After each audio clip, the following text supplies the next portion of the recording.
Logan Reed pressed his forehead against the steering wheel of his rusted truck.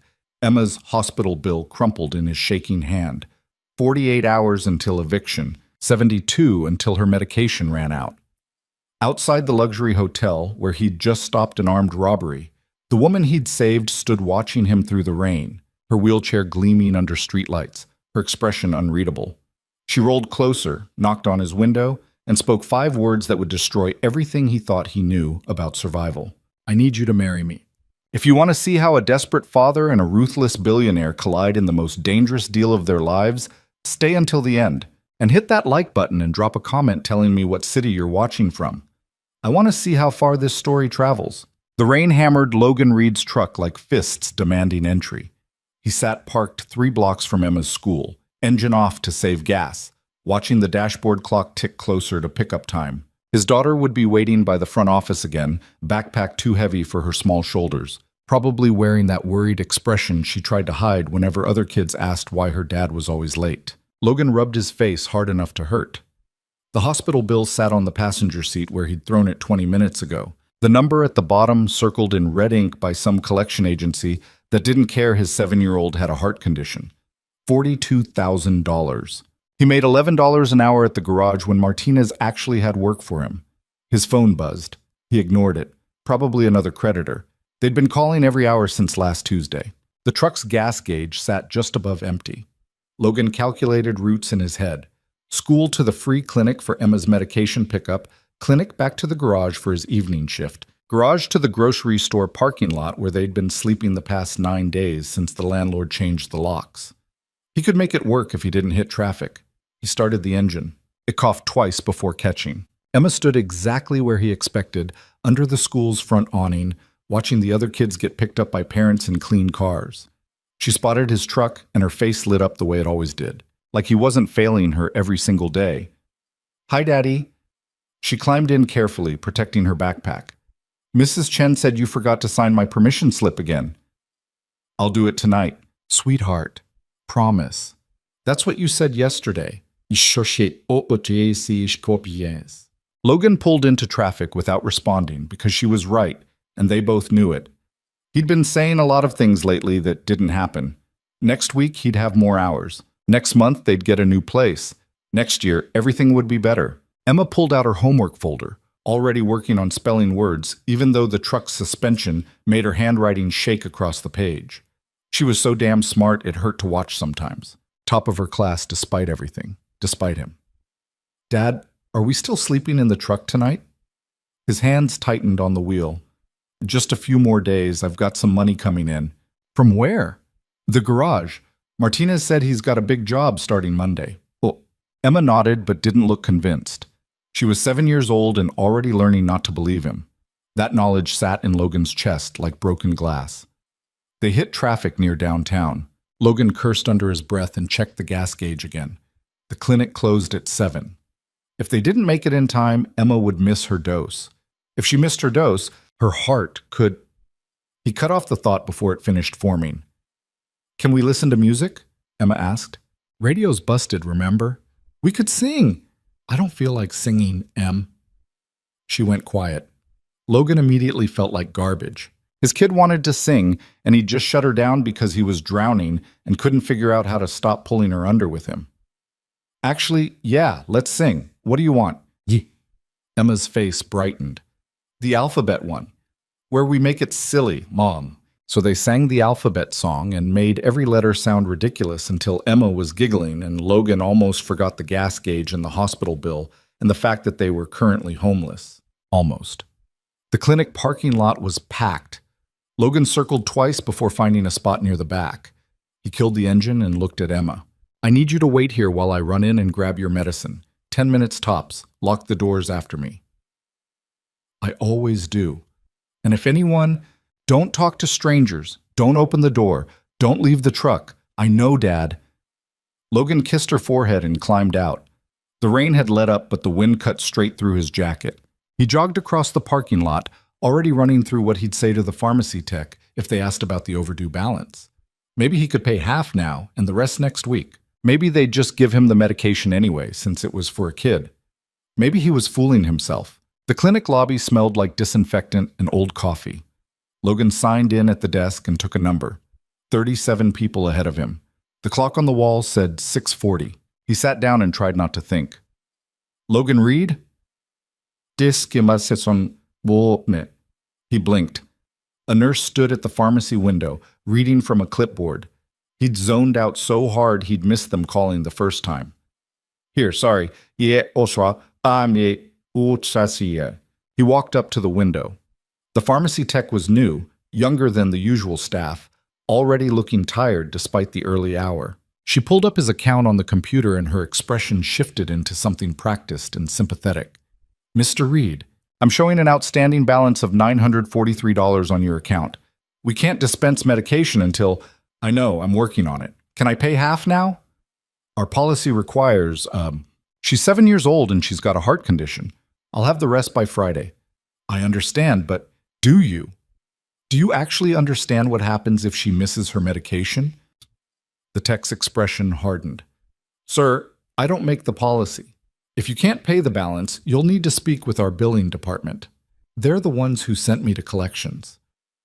Then I can't help you, say. Logan stared at her, feeling everything inside him wind tighter and tighter. He wanted to shout. He wanted to slam his fist on the counter. He wanted to explain that he'd worked 70 hours last week, and it still wasn't enough, and he was so tired his bones ached. And his kid was sitting in a truck in a parking lot doing homework because they didn't have a home anymore. Instead, he said, please. The tech looked away. I'm sorry. Next patient. Logan walked back outside in a fog. His hands were shaking. He couldn't tell if it was from anger or fear or just exhaustion. Emma saw him coming and unlocked the passenger door, her face already anxious. Did they have it? Not yet. We'll try again tomorrow. But I'm supposed to take it tonight. I know, baby, I know. See, he started driving without a clear destination. Couldn't go back to the garage. Martinez would ask questions Logan didn't want to answer. Couldn't go to the grocery store lot yet because security didn't like people parking before 9. Couldn't. A woman stepped into the crosswalk directly in front of his truck. Logan slammed the brakes. Emma's seatbelt locked. The truck screeched to a stop 3 feet from the woman, who stood frozen in the middle of the street, staring at them with wide eyes. She was young, maybe 30, dressed in an expensive coat that probably cost more than Logan made in 6 months. And she was in a wheelchair, one hand still on this wheel like she'd just pushed herself into traffic. Jesus Christ. Logan threw the truck in park and jumped out. Are you okay? I didn't see you. I'm fine. Her voice was cold, controlled. I wasn't paying attention. You rolled straight into the street. I said I'm fine. Logan looked around. They were in front of the Grand Sterling Hotel, one of those places where doormen wore white gloves and people paid $1,000 a night for rooms. A few pedestrians had stopped to stare, but nobody seemed inclined to help. Do you need me to call someone? Logan asked. No. The woman started to wheel herself backward, out of the crosswalk. Thank you. Something about her voice made Logan pause. It wasn't just cold, it was empty, like she'd stopped caring whether she got hit. Hey, are you sure you're... The sound of running footsteps cut him off. Logan turned and saw a man sprinting toward them from the hotel entrance, his face twisted with rage. He had a gun. Everything happened very fast. The man raised the weapon. The woman in the wheelchair gasped. Logan moved without thinking, putting himself between them. He heard Emma scream his name from inside the truck. Give me the bag! The gunman was young, maybe 20, eyes wild with something chemical. Give me the fucking bag! The woman clutched a leather purse to her chest. I don't... Now! Logan raised his hand slowly. Hey, nobody needs to get hurt here. Shut up! The gun swung toward Logan's face. This isn't your business. You're right, it's not. But there's a kid in that truck behind me and you're scaring her, so maybe we can all just calm down. The gunman's hand was shaking badly. His finger rested on the trigger.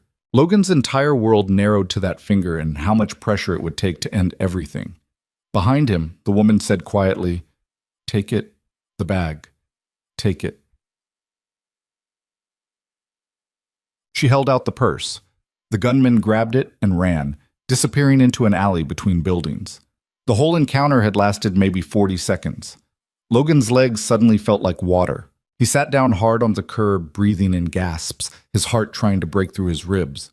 The woman wheeled closer. "You shouldn't have done that." "Probably not.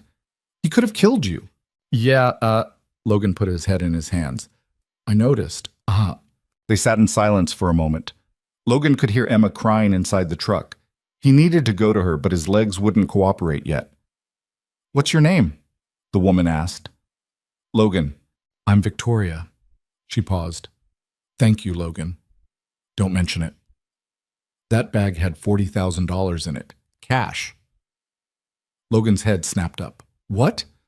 "I was bringing it to someone. Now it's gone because you decided to play hero." "I didn't." Logan stood up fast, suddenly angry. "You know what? You're welcome. Next time I'll let him shoot you." He started back toward his truck.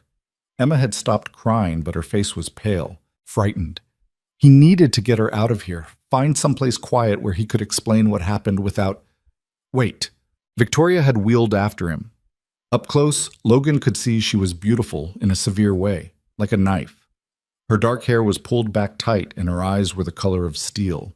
"I need your contact information," she said, "for the police report. I didn't get a good look at his face." "Neither did I, but they'll want your statement anyway." Logan pulled out his phone, which was nearly dead, and recited his number. Victoria typed it into her own phone, which probably cost more than Logan's entire truck. "Where do you live?" she asked. "Why does that matter?" "The police will need an address." Logan hesitated too long. Victoria's expression shifted slightly, like she'd just figured something out. "I see," she said quietly. "You don't see anything. Your daughter is in the truck." "So?" "It's 6:50 at night and she's doing homework in a vehicle that looks like it's been parked here for a while. We're fine." Victoria studied him with an intensity that made Logan want to leave immediately. She saw too much. People with money always did. They looked at you and calculated everything you'd lost. "I have a proposition for you," Victoria said. "I don't want your charity." "It's not charity. It's business." A hotel security guard was approaching from across the street, speaking into a radio. Logan needed to move before someone started asking Emma questions about where they lived. "Thanks for the offer, but I'm good." He opened the truck door. "Come on, Em, we're leaving." Emma climbed across to the driver's seat without arguing. She'd gotten good at reading when adults were about to cause problems. "Logan," Victoria's voice stopped him one more time. "I'm serious. I need something, and you need money. We can help each other." "I don't even know you." "Tomorrow, 10 a.m. The Sterling Hotel, room 2847. If you show up, I'll explain everything. If you don't, I'll assume you're not interested." "I'm not interested now." $40,000, Victoria said. "That's how much was in the bag that's currently gone because of you. Come tomorrow and I'll give you twice that amount just for listening to my proposal." Logan stared at her. "You're insane." "Probably. But I'm also serious." She handed him a business card through the truck window. 10 a.m. Don't be late." She wheeled away before Logan could respond, disappearing through the hotel's golden doors like she'd never been there at all. Logan looked at the card. Heavy stock, embossed lettering. Victoria Hale, CEO, Hale Technologies. A downtown address that probably overlooked the entire city. Emma leaned against his arm. "Who was that lady?" "Nobody, sweetheart." "She seemed important." "Yeah, she did." Logan started the truck and pulled away from the curb. In his rear-view mirror, he could see police cars arriving at the hotel, lights flashing red and blue across wet pavement. He kept driving until they disappeared. They ended up at the grocery store lot earlier than planned. Logan parked in the back corner, away from the lights, and helped Emma set up their makeshift bed in the truck's extended cab. She'd gotten efficient about it. 2 blankets from the shelter downtown, her backpack for a pillow, her stuffed dinosaur named Rex tucked under one arm. "I'm hungry," Emma said. "I've got granola bars in the glove box." "We had granola bars for breakfast." "I know, what?" Emma accepted the bar without complaining because she was better than he deserved. She ate slowly, making it last, while Logan stared at Victoria Hale's business card in the dome light. $80,000 just to listen. It was a scam. Obviously. Women like Victoria Hale didn't hand out money to strangers. She probably wanted something illegal or dangerous, or both. People didn't offer that kind of cash unless the job required you to do something you'd regret. But $42,000 would clear Emma's hospital debt. Another 20 could get them into an actual apartment, somewhere with heat and a door that locked. The rest could go into savings for the next emergency, because there was always a next emergency. Emma had fallen asleep against his shoulder, Rex clutched to her chest. She looked so small. Logan had been 25 when her mom left, too young and too stupid to know what he was doing. He'd promised himself he'd figure it out. Give Emma the life she deserved. Be the kind of father who didn't let his kids sleep in trucks and miss medication doses. 7 years later, and he was still failing. His phone buzzed. Unknown number. Logan almost ignored it, but something made him answer. Mr. Reed? A woman's voice, professional. This is Amanda Chen calling from Sterling Medical Group. I'm showing you missed your daughter's prescription pickup this evening. I was there. Your tech wouldn't give it to me because of the outstanding balance. I'm aware. That's actually why I'm calling. A pause. Your account balance has been cleared in full. You can pick up Emma's medication anytime tomorrow. Logan sat up straighter. What? An anonymous donor paid off your balance about 30 minutes ago. All of it, including the hospital bills. You're current with our office, Mr. Reed. That's not possible. I'm looking at the transaction right now. $42,317. Paid by certified check. The world tilted. Logan looked at the business card in his hand, at the hotel across the parking lot where lights blazed in 1,000 windows. Who was the donor? That information is confidential, but they specifically requested that Emma's medication be available for immediate pickup. Our pharmacy opens at 7 a.m. if you'd like to come by before the morning rush. Amanda Chen said something else, but Logan wasn't listening anymore. He ended the call and stared at the hotel. Victoria Hale had paid Emma's medical bills. All of them. Before Logan had even decided whether to show up tomorrow. It should have felt like relief. Instead, it felt like a hook sliding into his chest, pulling tight. Emma stirred against him. Dad? Who was that? Nobody, baby. Go back to sleep. But Logan didn't sleep. He sat in the dark truck, holding his daughter, watching the Sterling Hotel glow like a monument to a world that had never wanted people like him inside it. Somewhere up there, behind bulletproof glass and locked doors, Victoria Hale was probably making another phone call, destroying another life, buying and selling people like they were assets on a spreadsheet. And tomorrow at 10 a.m., Logan would walk through those golden doors and find out exactly what she wanted from him. Because that's what desperate men did. They took the hook. They ignored every warning sign screaming at them to walk away. They told themselves maybe this time would be different. They lied to themselves right up until the moment the trap closed around their throat. Logan held Emma closer and tried not to think about what he was about to do. The Sterling Hotel lobby was designed to make poor people feel poor. Logan figured that out within 10 seconds of walking through the door. Everything was marble and gold and massive flower arrangements that probably cost more than his truck. Women in heels clicked across polished floors. Men in suits talked on phones using words like acquisition and market positioning. Nobody looked at Logan directly, but he felt their eyes cataloging his worn jacket, his scuffed boots, his entire existence. The front desk clerk smiled at him with her teeth only. Can I help you? I'm here to see Victoria Hale, room 2847. The smile turned genuine, which somehow made it worse. Ms. Hale is expecting you. Take the east elevators to the 28th floor. Someone will meet you there. Logan nodded and walked toward the elevators before his nerve could fail. Emma was at her friend Jasmine's place for the morning, safe and fed, and nowhere near whatever mess Logan was about to walk into. He'd picked up her medication at 7 a.m. like the clinic promised. The pharmacist had handed over the bottle without asking for payment. The relief had been so intense, Logan nearly threw up in the parking lot. Now he was here, about to find out the price. The elevator opened on the 28th floor into a hallway that looked like it belonged in a museum. A woman stood waiting, mid-40s, dressed in black, her expression professionally blank. Mr. Reed, follow me.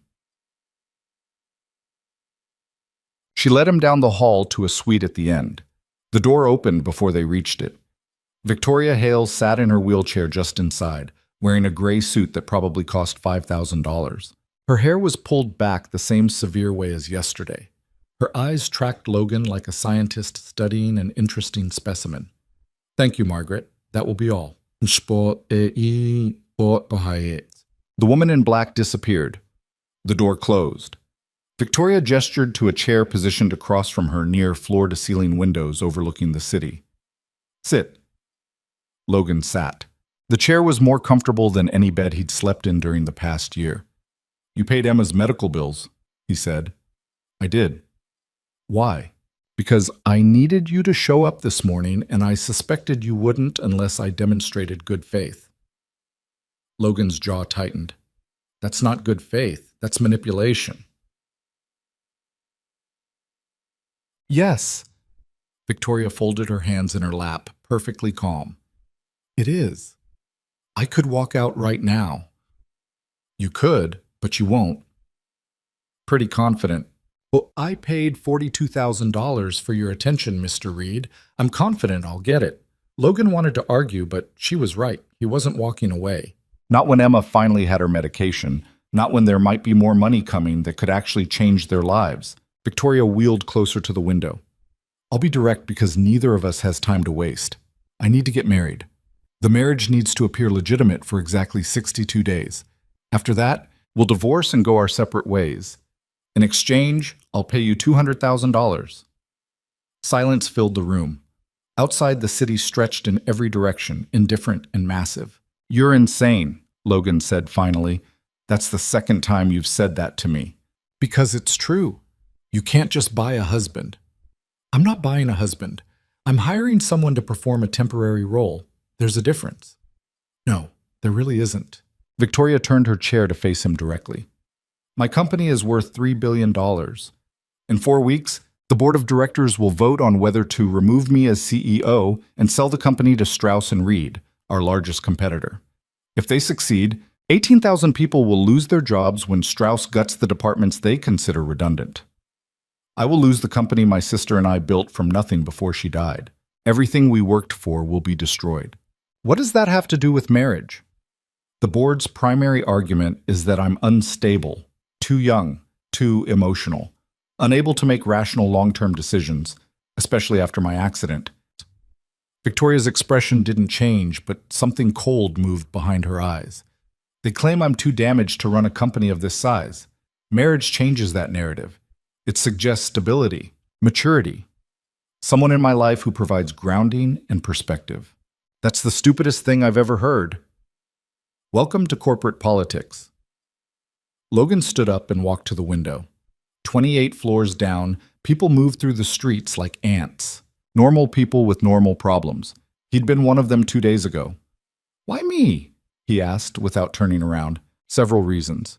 You're not wealthy, which means you can't be accused of marrying me for status. You have a daughter, which suggests stability and family values. You have no criminal record and no scandals. And you saved my life yesterday, which provides a romantic origin story the media will love." "I didn't save your life. I just stood between you and a junkie with a gun." "Same thing. But..." Logan turned around. "You had this plan before yesterday. The whole thing. You were waiting for someone like me to show up so you could trap them in whatever scheme you're running." "No." For the first time, Victoria's voice carried something other than ice. "I was trying to disappear yesterday. I had $40,000 in that bag because I was going to give it to someone who helps people like me vanish when they're tired of fighting. Then you stopped that robbery. And I realized maybe I didn't want to disappear quite yet. Maybe I wanted to fight back instead." Logan studied her carefully. She looked tired under the makeup and expensive clothes. Tired and angry and scared. "This is a bad idea," he said. "Probably." "I don't know anything about your world. You'll learn. I've got a kid. She can't be part of this circus. Emma will live in my home for the next 2 months, attend private school, and receive the best medical care available. After the marriage ends, I'll establish a trust fund that ensures her education and health care are covered through college." Logan's throat went tight. "You can't just buy people." "I'm not buying you, Mr. Reed. I'm offering you a way out of the hole you're currently in. What you do with that opportunity is entirely your choice. What happens if your board finds out the marriage is fake? Then we both lose everything, which is why it can't be fake. For 62 days, we need to be convincing. That means living together, appearing in public as a couple, making people believe this is real. Victoria paused. Can you do that? Logan looked at her, really looked at her, and saw someone drowning just like him. Different ocean, different reasons, but the same desperate thrashing toward air. I need to think about it, he said. You have until tonight. I need an answer by 8 p.m. Why the deadline? Because I'm running out of time and I don't have the luxury of waiting for you to decide whether you trust me. Logan walked toward the door. His hand was on the handle when Victoria spoke again. My sister's name was Claire. She died in the car accident that put me in this chair. We were arguing about the company, about whether to sell or fight. I told her she was being weak. She told me I was being cruel. Then a truck ran a red light, and suddenly none of it mattered anymore. Victoria's voice stayed level, but her knuckles were white on the wheelchair's armrest. I don't expect you to care about any of that, but I need you to understand that this isn't just about money or power. This is about not letting the last thing Claire and I built together die because I couldn't figure out how to fight back. But Logan stood with his hand on the door, not turning around. I'm sorry about your sister, he said quietly. Don't be sorry. Just show up tonight if you're willing to help. Logan left without responding. He took the elevator down 28 floors, walked through the lobby where rich people still move through their rich people lives, and stepped out into morning sunlight that felt too bright after the hotel's carefully controlled lighting. His phone buzzed. A text from Jasmine's mom asking if Logan could pick Emma up early. Jasmine had a dentist appointment. Logan texted back that he'd be there in 20 minutes. He drove across the city thinking about Victoria's sister, about what it meant to build something with someone you loved and then watch them die while everything you made together crumbled, about fighting when fighting seemed pointless. Emma was waiting on Jasmine's front porch, backpack already on, Rex tucked under one arm. She climbed into the truck and immediately started talking about the pancakes Jasmine's mom had made for breakfast and how they'd watched a movie about dolphins and could they maybe get a fish someday because fish were easier than dogs. Logan drove and listened and tried to imagine Emma in a private school, in a house with heat and locks that worked, with doctors who didn't check her insurance before treating her. He tried to imagine it and found that he could, very easily. Dad, you're being quiet. Just thinking, sweetheart. About what? About whether we might stay somewhere new for a little while, somewhere nice. Emma's face lit up. Like an apartment? Maybe. Would you like that? Can I have my own room? Maybe. With a bed? The question broke something in Logan's chest. Yeah, baby, with a bed. Emma went back to talking about dolphins, but Logan barely heard her. He was thinking about Victoria Hale's empty eyes and the way she'd said I was trying to disappear.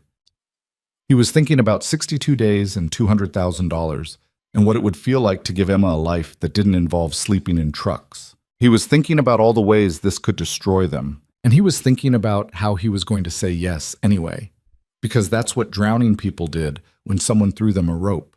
They grabbed it, even if the rope was attached to an anchor that would drag them straight to the bottom. They grabbed it, and they held on, and they prayed that maybe this time, just this once, they'd chosen right. Logan pulled into a fast food parking lot and took out his phone. He stared at Victoria's number for a long time. Emma had fallen asleep against the window, her homework forgotten in her lap. He typed out a message, deleted it, typed another one. Finally, he just wrote, I'm in. The response came back in less than 30 seconds. Tomorrow morning, 9 a.m. Bring Emma. We have a lot to discuss. Logan put the phone down and looked at his daughter sleeping in the passenger seat of a truck that barely ran. He thought about promises he'd made to her mother before she left, about the man he'd wanted to be versus the man he'd become.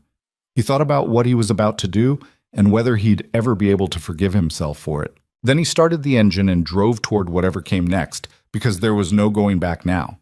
The trap had closed. All that remained was finding out whether he'd survive it. Victoria's estate sat 40 minutes outside the city, hidden behind iron gates and oak trees that looked older than the country itself. Logan had driven past places like this before without really seeing them. The kind of homes that existed in a different dimension from the world where normal people struggled to pay rent. Now he was pulling his dying truck up the curved driveway while Emma pressed her face against the window, eyes wide. "Is this where she lives?" Emma whispered like they were in a library. "Looks like it. It's bigger than our whole street." Logan didn't respond because she was right, and what was there to say? He parked near the front entrance where a woman in a dark suit, Margaret, the same one from the hotel, stood waiting with the kind of expression that suggested she'd been expecting them to be late. "Mr. Reed, Emma. Ms. Hale is waiting in the east wing. If you'll follow me, it bus." Emma grabbed Logan's hand as they walked through doors that probably weighed more than his truck. The interior made the Sterling Hotel look modest. Everything was high ceilings and expensive art, and the kind of silence that only came from having enough space that sound just disappeared into it. Margaret led them through what felt like half a mile of hallway before stopping at a set of double doors. She knocked once and pushed them open without waiting for an answer. Victoria sat behind a desk the size of a small car, reviewing papers. She looked up when they entered, and her eyes went immediately to Emma, studying her with the same analytical intensity she'd used on Logan. "You must be Emma." Emma pressed closer to Logan's leg. "Shay, do you like dinosaurs?" Emma's head tilted slightly, surprised. "Rex is a dinosaur. He's a stuffed one, though. Should some?" OCT. "I had a stuffed elephant when I was your age. His name was Mr. Trunk." Victoria's expression didn't change, but something in her voice softened fractionally. "Would you like to see your room?" "We're staying here?" Emma looked up at Logan. "Dad said maybe, but I didn't think he meant here." "For a little while," Logan said carefully. "We're helping Ms. Hale with something." "What kind of something?" Victoria wheeled out from behind the desk. "The kind that requires us to live in the same house and convince some very suspicious people that we're a real family. Can you do that, Emma?" Emma considered this with the seriousness only 7-year-olds could manage. "Like pretending?" "Exactly like pretending. I'm good at pretending. Jasmine and I pretend we're astronauts all the time. Then you'll be perfect." Victoria gestured toward the door. "Margaret will show you to your room. It has its own bathroom and a reading nook. Your father and I need to discuss some adult matters first." Emma looked at Logan for permission. He nodded and watched her follow Margaret out, already asking questions about whether the house had a backyard. When the door closed, Victoria's expression shifted back to pure business. "Sit." "But Logan sat in the same chair from yesterday. Through the windows behind Victoria's desk, he could see gardens that probably required a full-time staff to maintain. "I had my lawyers draw up the contract last night." Victoria pushed a folder across the desk. "Read it, all of it. Ask questions about anything you don't understand." Logan opened the folder. The contract was 43 pages long and written in the kind of language designed to make normal people feel stupid. He started reading anyway, going slow, trying to parse the legal terminology. The basics were simple enough. 62 days of marriage starting immediately. Logan and Emma would live in the estate. Victoria would handle all expenses, including Emma's private school enrollment, medical care, clothing, and anything else required to make the arrangement believable. In exchange, Logan would appear as Victoria's husband at public events, board meetings, and media appearances. He would learn enough about her company and personal history to convincingly answer questions. He would behave in all ways as a devoted partner. The financial terms were outlined in Section 7. $200,000 paid in full at the end of the 62 days, contingent on the board vote going in Victoria's favor, and no one discovering the arrangement was contractual. If the deception was exposed, Logan received nothing. If Victoria lost the board vote for any reason, Logan still received $50,000 as a consolation payment. Section 12 made Logan's stomach turn.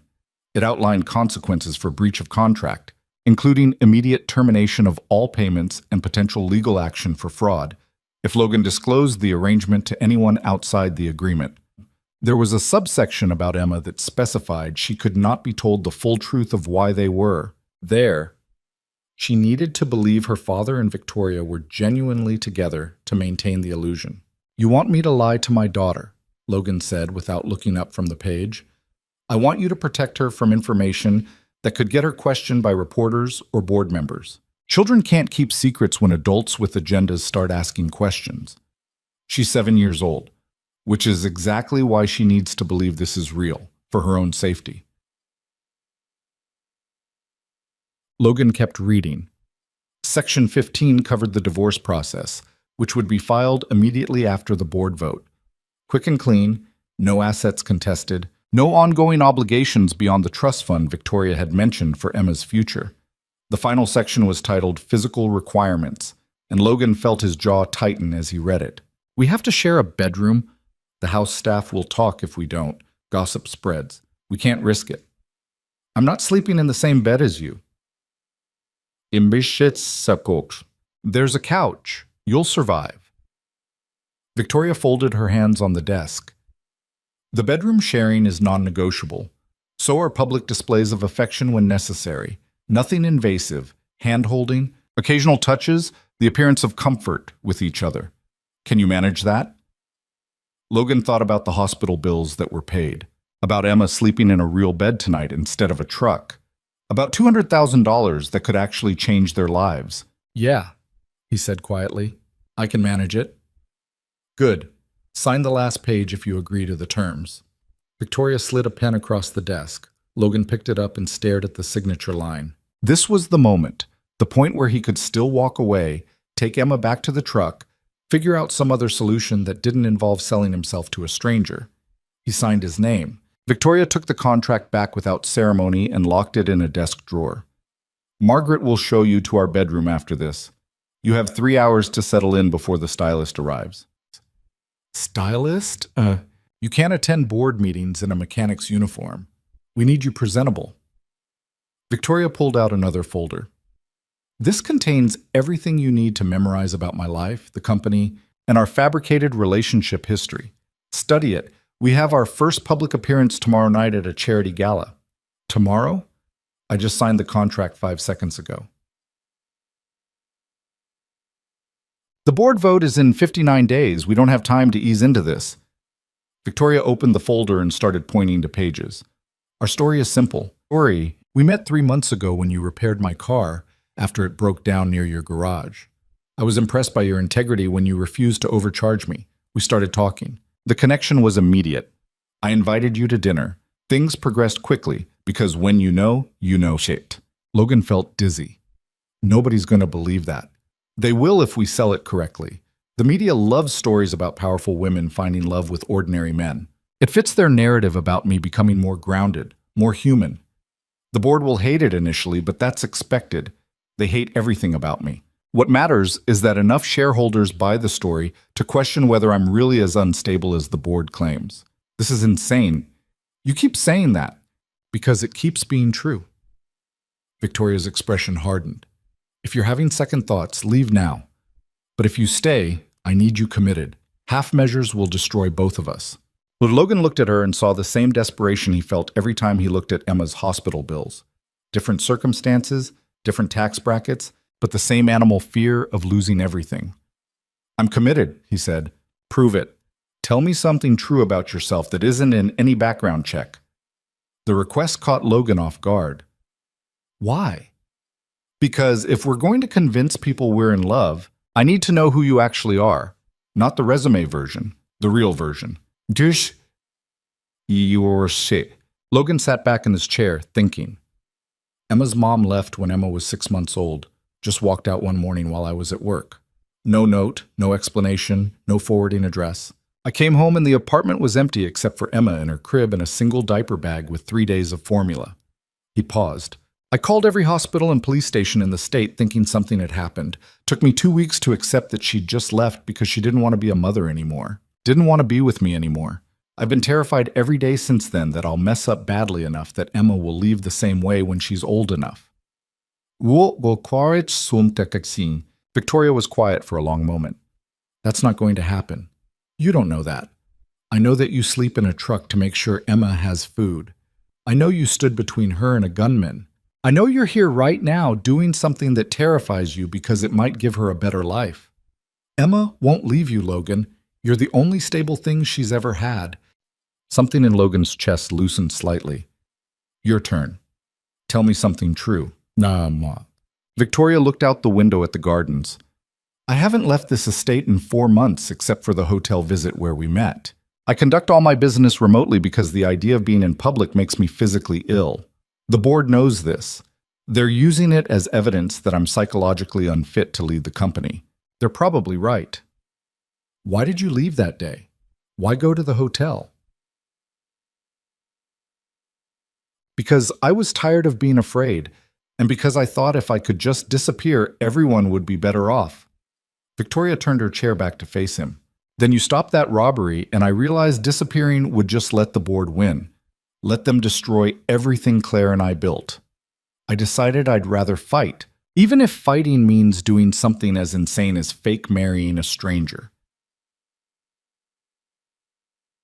They looked at each other across the expensive desk in the enormous room, and for a second Logan saw past the CEO and the wheelchair and the $3 billion company. He saw someone drowning just like him. This is going to be a disaster, he said. Probably. We're both going to regret this. Almost certainly. Logan stood up. Where's the bedroom? Victoria almost smiled. Almost. Margaret will show you. Try not to touch anything expensive. Cooperate most. Logan found Emma in a bedroom 3 times the size of any apartment he'd ever lived in. She was standing in the middle of it, turning in slow circles, trying to take it all in. There was a 4-poster bed with white curtains, a window seat with cushions, bookshelves already filled with children's books, and a desk with art supplies arranged in neat rows. Dad, Emma's voice was small. Is this really for me? Yeah, sweetheart, for a little while. Why is Miss Hale doing this? Logan knelt down to her level. Because she needs our help with something important, and in exchange, she's helping us too. Are you dating her? The question hit harder than expected. It's complicated. Jasmine's mom says that when grown-ups say it's complicated, it means yes, but they don't want to admit it. Jasmine's mom is a smart lady. Emma studied his face the way kids did when they were trying to figure out if adults were lying. Do you like her? I don't really know her yet, but we're living in her house. I know it's weird, but I need you to trust me, okay? We're safe here. You'll go to a good school and see good doctors and sleep in a real bed. That's what matters. Emma threw her arms around his neck and held on tight. Logan hugged her back and tried not to think about all the ways this could fall apart. Margaret appeared in the doorway. Mr. Reed, the stylist is here, and Ms. Hale would like to speak with Emma about school enrollment.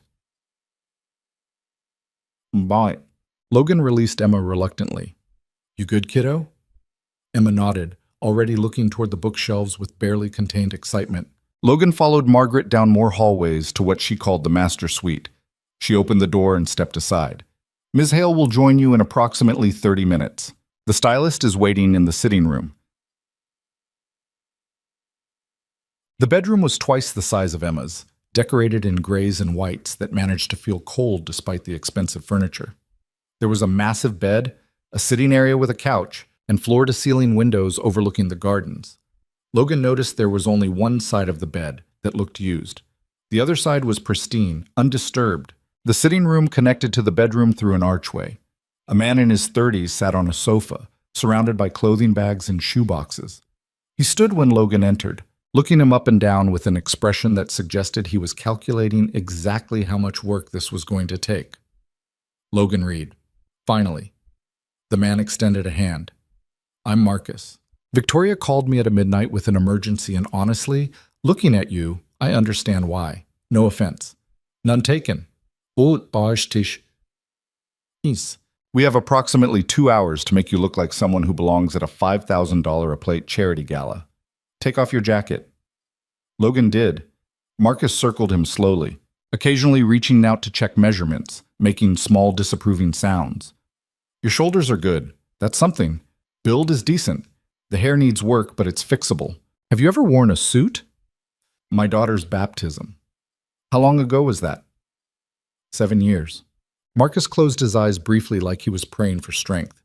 Okay, let's start with basics. Button-down shirts. These are Italian, cotton. They'll fit better than anything you've ever worn. Try this one.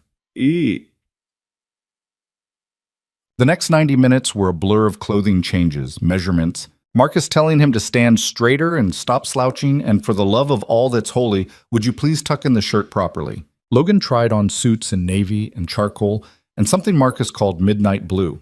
He tried on shoes that cost more than a month's rent. He stood still while Marcus examined him from every angle, making notes on a tablet. Better, Marcus finally declared. Not perfect, but better. The midnight blue suit for tomorrow night. These shirts for daytime events. These shoes? Yes, all 6 pairs. You'll need variety.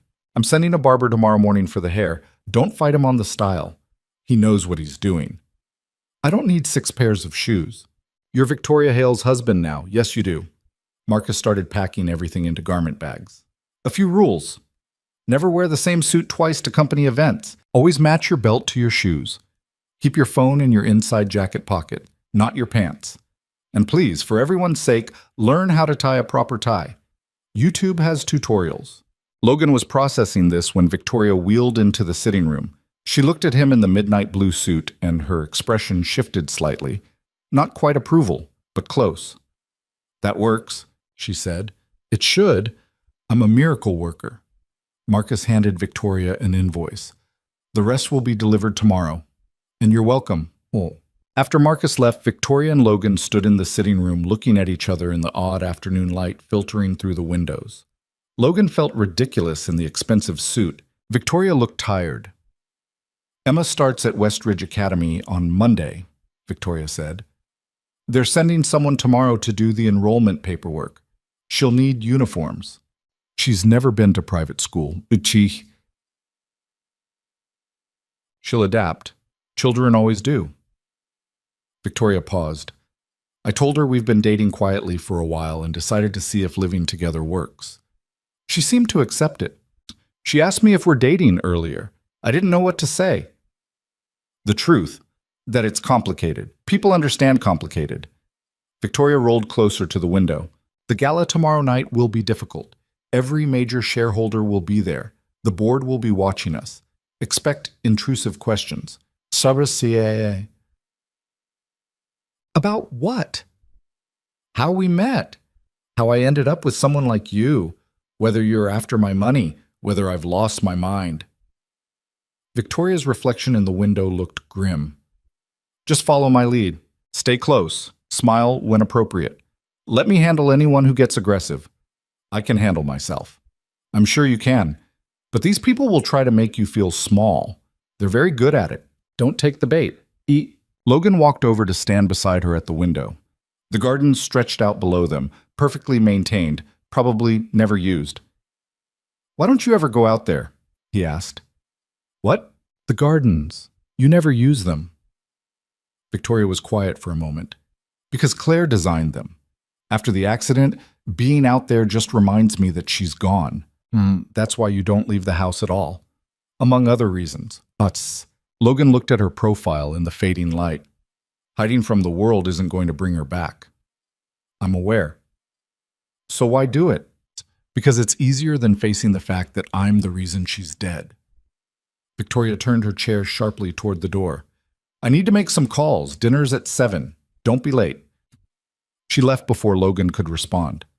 He stood alone in the sitting room, still wearing the expensive suit, trying to figure out what he'd just signed himself up for. Dinner was served in a dining room that could have seated 30 people.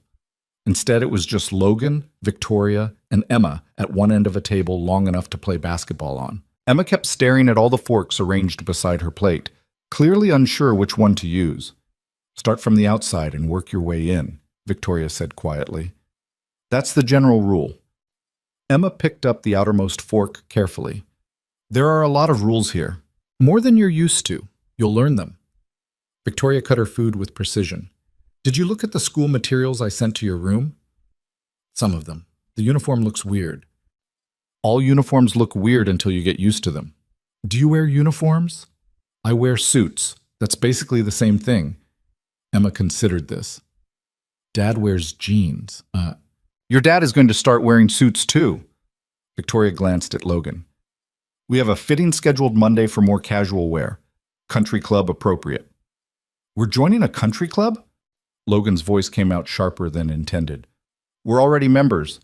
I joined years ago for the business connections. We just need to start using the membership. Victoria took a sip of wine. There's a family tennis tournament next month. We should enter. I don't play tennis. Oh, you'll learn. I'll arrange lessons. Logan put down his fork carefully. Can I talk to you for a second? Alone? Victoria nodded to Emma. Margaret will take you back to your room. Try to be in bed by 8:30. Emma left reluctantly, looking back at them with worried eyes. Once she was gone, Logan leaned forward. You can't just rearrange our entire lives without asking. That's literally what this arrangement is. Emma doesn't need tennis lessons. She needs stability and routine and things that feel normal. Normal isn't going to sell this relationship to the shareholders. They need to see us integrated into the same social circles. That means country clubs and tennis tournaments and all the other performative nonsense wealthy people do. Logan's hands clenched under the table. She's 7 years old. She doesn't need to perform for your shareholders. She won't be performing. She'll be playing tennis and swimming and doing all the things other children at her new school do. Victoria's voice stayed level, but something hard moved behind it. I'm trying to give her opportunities, Logan. Try to see that instead of assuming everything I do has an ulterior motive. Everything you do has an ulterior motive. You bought a husband to save your company. Nothing about this is altruistic. I never claimed it was. Victoria pushed her plate away. But Emma will still benefit. Is that so terrible? Logan wanted to argue, but she had a point. Emma would benefit, already was benefiting. The bedroom, the school, the security. It was more than Logan could have provided in 10 years of working himself to death. I just want her to have a childhood, he said quietly. So do I. Victoria's expression softened fractionally. I know you think I'm some kind of monster, but I was a child once too. I remember what it felt like to grow up in a house like this, surrounded by people who saw me as an investment instead of a person. I'm not trying to do that to Emma. Then what are you trying to do? Give her the resources to become whoever she wants to be. Not who I need her to be. Not who you need her to be. Whoever she chooses. Victoria straightened in her chair. I need to review reports before tomorrow. You should get some sleep. It's going to be a long day. She wheeled out of the dining room, leaving Logan alone at the enormous table with half-finished plates of food that probably cost more than he used to spend on groceries in a month. He went to check on Emma and found her already asleep, Rex tucked under one arm, her face peaceful in a way it hadn't been in months. Logan watched her breathe for a while, trying to convince himself this was the right choice. The master bedroom felt like enemy territory. Logan changed into the pajamas Marcus had provided. Even his sleepwear was apparently not acceptable anymore, and stared at the couch Victoria had mentioned. It was expensive and uncomfortable looking. The bed was 10 feet away, massive and ridiculous. Victoria arrived 30 minutes later, wheeling herself into the bedroom without acknowledging Logan was there. She went straight into the connected bathroom and closed the door. He heard water running, cabinets opening and closing, the mechanical sound of her wheelchair on tile. When she emerged 20 minutes later, she was wearing simple sleep clothes and looked exhausted, in a way makeup had hidden earlier. She transferred from the wheelchair to the bed with practiced efficiency, pulling herself up using a bar Logan hadn't noticed installed on the bed frame. The couch pulls out, she said without looking at him. There are extra pillows in the closet. Logan pulled out the couch bed and made it up in silence. The pillow smelled like lavender and money. He lay down and stared at the ceiling, hyper-aware of Victoria 10 feet away in the actual bed. Tomorrow's going to be worse than you're imagining, Victoria said into the darkness. Thanks for the pep talk. I'm serious. These people will try to break you, make you feel like you don't belong, like you're embarrassing me just by existing. I've dealt with rich people before. I can handle it. These aren't just rich people. These are corporate sharks who view anyone outside their tax bracket as prey. Victoria shifted in the bed. When they start asking invasive questions about our relationship, don't get defensive. Don't try to prove anything. Just smile and defer to me. I'm not going to hide behind you. I'm not asking you to hide. I'm asking you to be strategic. There's a difference. Logan rolled onto his side to face her direction. In the dim light from the windows, he could just make out her profile against the white pillows. "Why are you really doing this?" he asked. "You could have hired an actor, someone trained to play this role. Actors have agents and contracts and people who talk. I needed someone with something to lose, someone who'd keep their mouth shut because exposure would destroy them too." Victoria paused. "And I needed someone real. The board would have seen through an actor immediately. You're rough around the edges, uncomfortable in suits, completely out of your depth. That's what makes this believable. Glad my inadequacy is useful." "I didn't mean it like that." "How did you mean it?" Victoria was quiet for a long moment. "I meant that you're genuine. People will believe you love me because you don't know how to fake emotions. That's valuable. More valuable than you realize." Logan wanted to argue, but sleep was pulling at him hard. The bed was too comfortable. The room was too quiet. Everything about this place felt designed to make him forget who he actually was. "Victoria?" he said into the darkness. "What?" "Mom, if this works and you keep your company, what happens to Emma and me after the 62 days? You take your money and build whatever life you want. I'll ensure Emma's trust fund is substantial enough to cover college and medical expenses indefinitely. You'll never have to sleep in your truck again. And you'll go back to hiding in this house. Probably." "That's depressing." "Reality usually is." Victoria's voice was already fading toward sleep. "Go to sleep, Logan. Tomorrow, everything changes." She was right about that part.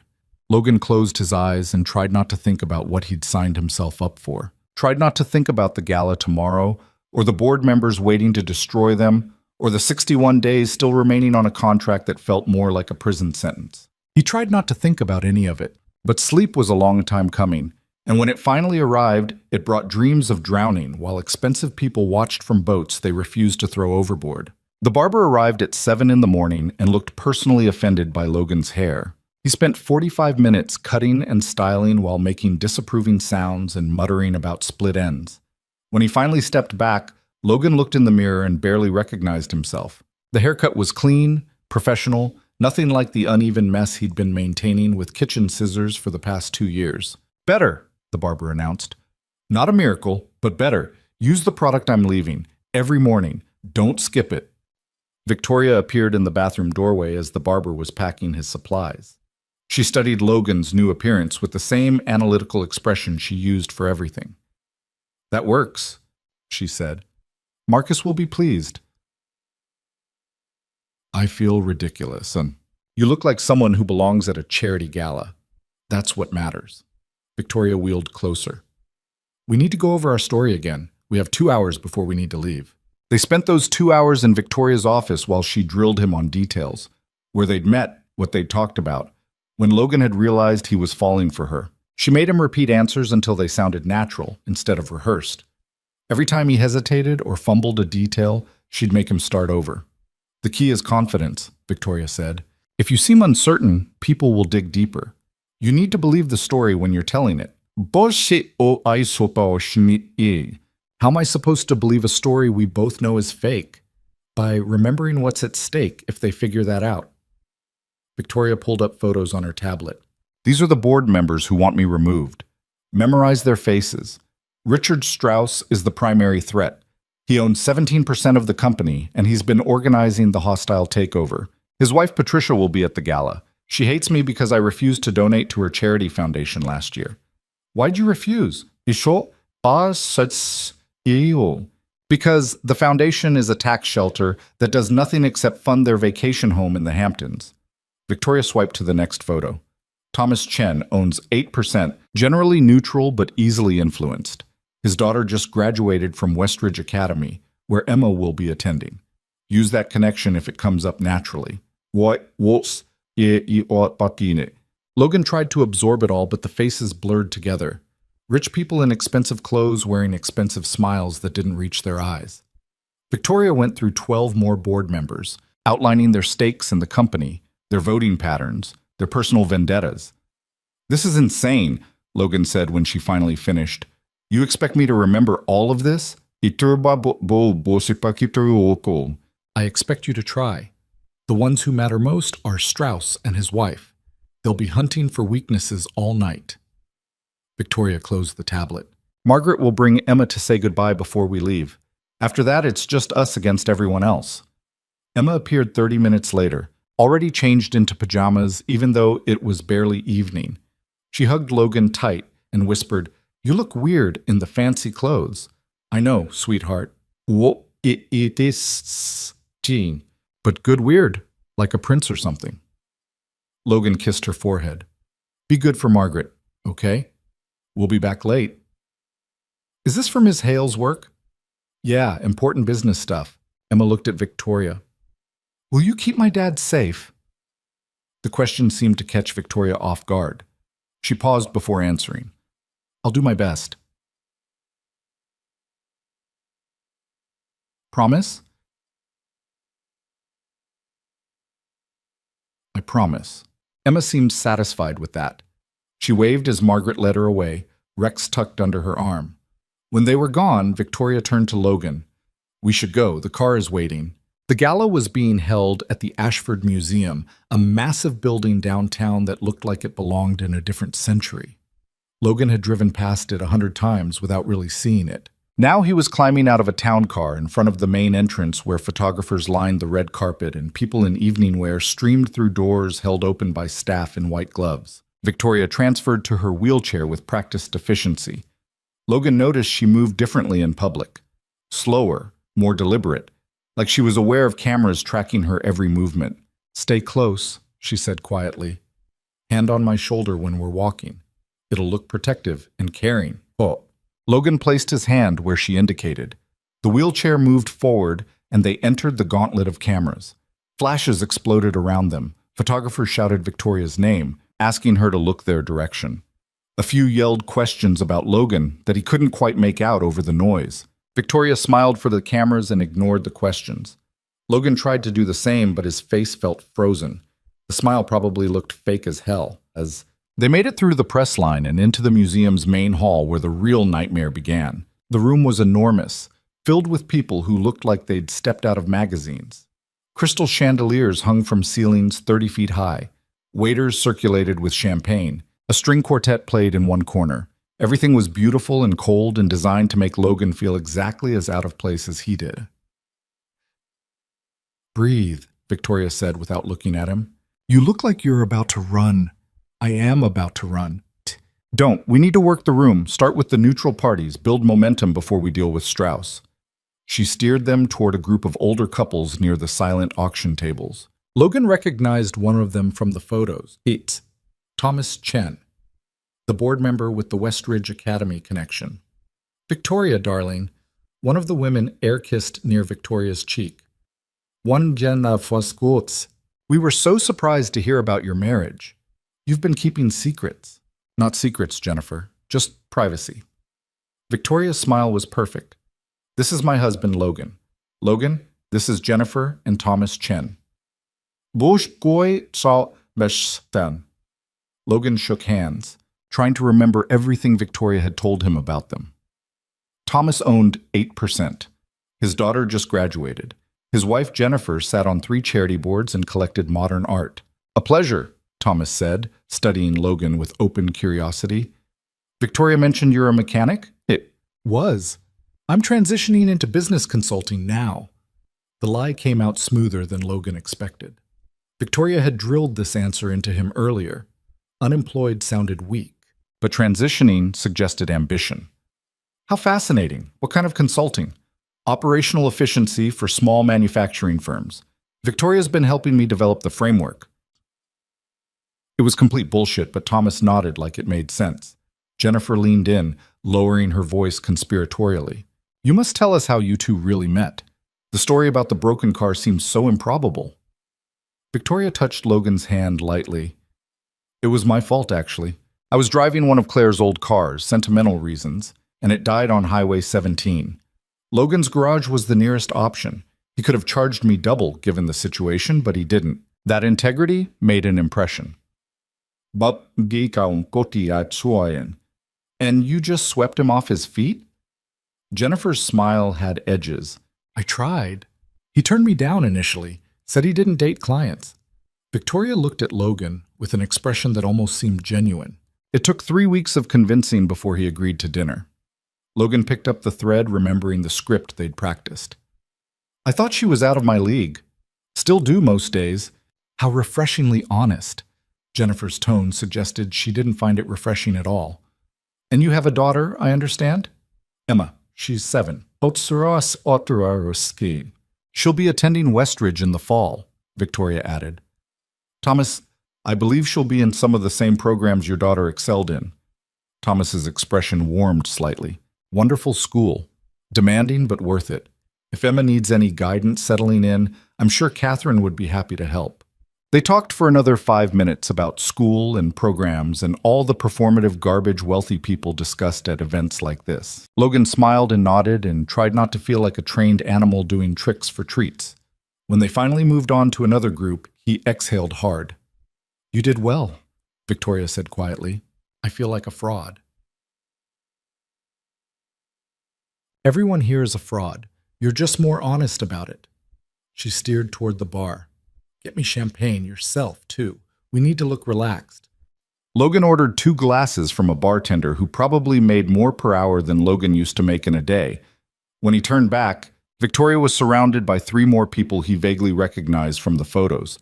He waded back through the crowd and handed her the champagne. Logan, these are the Hendersons, Mark and Susan. They're major donors to the Children's Hospital. More handshakes, more questions, more performing. The Hendersons wanted to know about the wedding that hadn't actually happened. Victoria invented details on the fly. Small ceremony, immediate family only. They'd wanted privacy. Susan Henderson looked disappointed there were no photos to see. How romantic, she said in a tone that suggested the opposite. And you're living at Victoria's estate now? We are, Logan confirmed. It's been an adjustment, but Emma loves it. I'm sure she does. Quite the upgrade from wherever you were before. The comment landed like a slap. Victoria's hand tightened on her champagne glass, but her smile never wavered. Actually, Logan's been teaching me about living with less, Victoria said smoothly. It's easy to lose perspective when you grow up with money. Having him and Emma around has been grounding. How lovely. Susan's eyes were calculating. You must be very persuasive, Logan, to have captured Victoria's attention so completely. I think she captured mine first, Logan said. I was just smart enough not to run away. A few people nearby laughed. Susan's smile tightened, but she let it drop. They moved on after a few more minutes of small talk that felt more like an interrogation. The night continued like that for hours. Victoria would steer them toward another group, introduce Logan, and they'd perform the same dance. Questions about how they met, questions about Emma. Thinly veiled comments about Logan's background and whether he was after Victoria's money. Each conversation felt like walking through a minefield, trying not to set off the explosives buried under polite words. Logan's face hurt from smiling. His feet hurt from the expensive shoes Marcus had provided. He'd lost count of how many times he'd told the broken car story or deflected questions about why Victoria had chosen someone so completely outside her usual circle. They were near the auction tables when Richard Strauss finally appeared. Logan recognized him immediately from the photos. Mid-60s, silver hair, expensive suit that probably cost more than a decent used car. His wife Patricia stood beside him, dripping in diamonds that caught the chandelier light. Victoria. Strauss's voice was smooth and dangerous. What a surprise to see you in public. We'd begun to think you'd become a hermit. Hello, Richard. Patricia. Victoria's smile was ice. Just being selective about which events warrant my time. This one supports pediatric heart research. Very important cause. Indeed. Strauss's eyes moved to Logan. And this must be the mysterious husband we've all been hearing about. Richard Strauss. I'm on the board of Victoria's company. Ishaki Wotri Oti Desi. Logan shook his hand. The grip was firm, testing, designed to make Logan squeeze back too hard or too soft. Logan matched it exactly and watched something flicker in Strauss's expression. Logan Reed. Nice to meet you. How unexpected this all is, Patricia said, looking Logan up and down like he was livestock at auction. You're quite different from Victoria's usual type. I didn't know Victoria had a type, Logan said. Oh, she does. Ambitious, connected, from the right families. Patricia's smile was sharp. No offense, dear, but you're not exactly what we expected. None taken. Victoria's hand found Logan's and squeezed once, a warning to stay calm. Logan brings perspective I was lacking. Sometimes the right person isn't the expected person. How philosophical. Strauss sipped his drink. Tell me, Logan, what do you think of Hale Technologies? Victoria must discuss the company constantly at home. It was a trap. Logan could feel it. If he claimed to know too much, they'd question why Victoria was sharing confidential information with her mechanic husband. If he claimed to know nothing, they'd suggest he was irrelevant to her actual life. I think Victoria built something extraordinary, Logan said carefully. The specifics are beyond me, but watching how hard she fights for her employees and her vision, that I understand. Her vision. Strauss repeated the words like they tasted bad. And what vision is that? Keeping the company independent. Making sure 18,000 people don't lose their jobs to a corporate buyout designed to gut departments and maximize short-term profits. The temperature around them dropped 10 degrees. Strauss's smile vanished entirely. Patricia looked like she'd been slapped. How interesting that Victoria has shared her opinions about the board's strategy with you, Strauss said coldly. One might question whether that's appropriate. One might question whether trying to destroy a functional company to line your pockets is appropriate, Logan shot back before he could stop himself. Victoria's hand squeezed his again, harder this time. Her voice stayed level, but Logan could hear the tension beneath it. Richard, let's not turn a charity gala into a business discussion. There are better venues for that debate. Of course. Strauss's eyes were pure venom now. Though I must say, Victoria, your choice of husband raises questions about your judgment. Questions the board will certainly discuss when we vote on the company's future. Discuss whatever you'd like. My personal life is none of the board's concern. Everything about you is the board's concern when you're asking us to trust you with $3 billion and 18,000 jobs. Strauss leaned closer. Ulmas, Strauss. Marrying the help doesn't make you look stable, Victoria. It makes you look desperate. Logan felt Victoria stiffen beside him. He stepped forward slightly, putting himself between them without quite blocking Strauss. You should probably walk away now, Logan said quietly. Excuse me? You heard me. Walk away before you say something you'll regret. Are you threatening me? I'm suggesting that insulting my wife at a public event while pretending to care about corporate governance makes you look like exactly what you are. A bully in an expensive suit who's mad someone finally stood up to you. Strauss's face flushed red. Patricia grabbed his arm, pulling him back slightly. Around them, other guests had stopped talking, sensing the confrontation.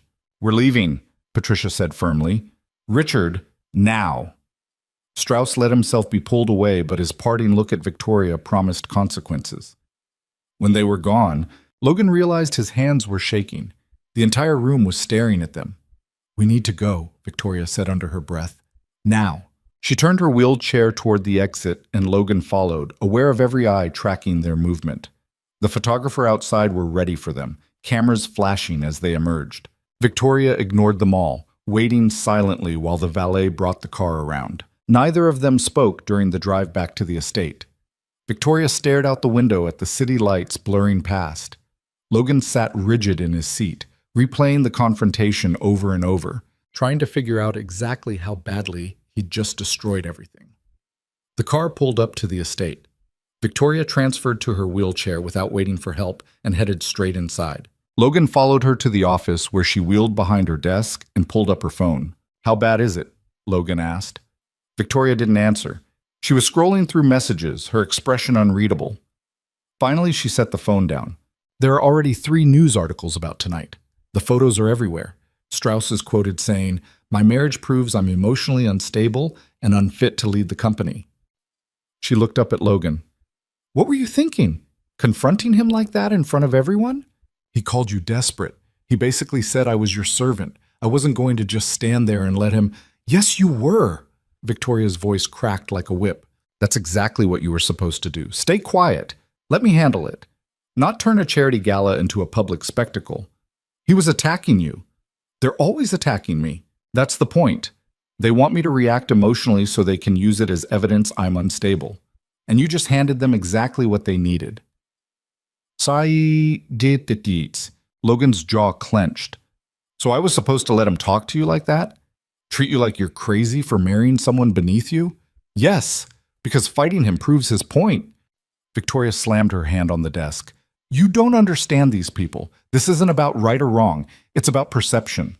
And the perception now is that I married someone so volatile he can't control himself at a simple charity event. How do you think the board will interpret that? I don't care how the board interprets it. He had no right. He has every right because he owns 17% of my company and he's orchestrating a hostile takeover. Victoria's eyes were blazing now. This isn't about fairness, Logan. It's about survival. And you just made surviving significantly harder. They stared at each other across the desk, both breathing hard. Logan wanted to apologize, but the words stuck in his throat because he wasn't actually sorry. Strauss had deserved worse than what he'd gotten. I'm going to bed, Victoria said finally, her voice drained of emotion.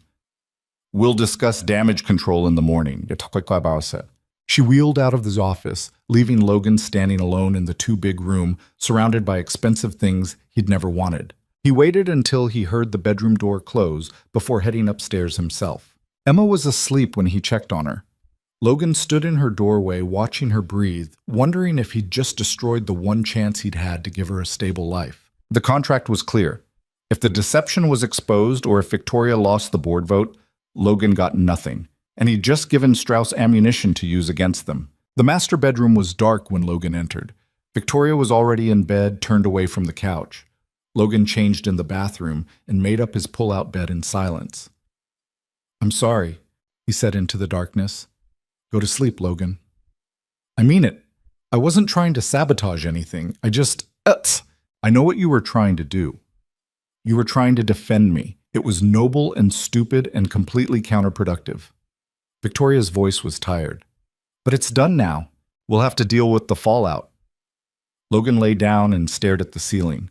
Outside, he could hear wind moving through the estate's trees. The house creaked and settled around them like something alive.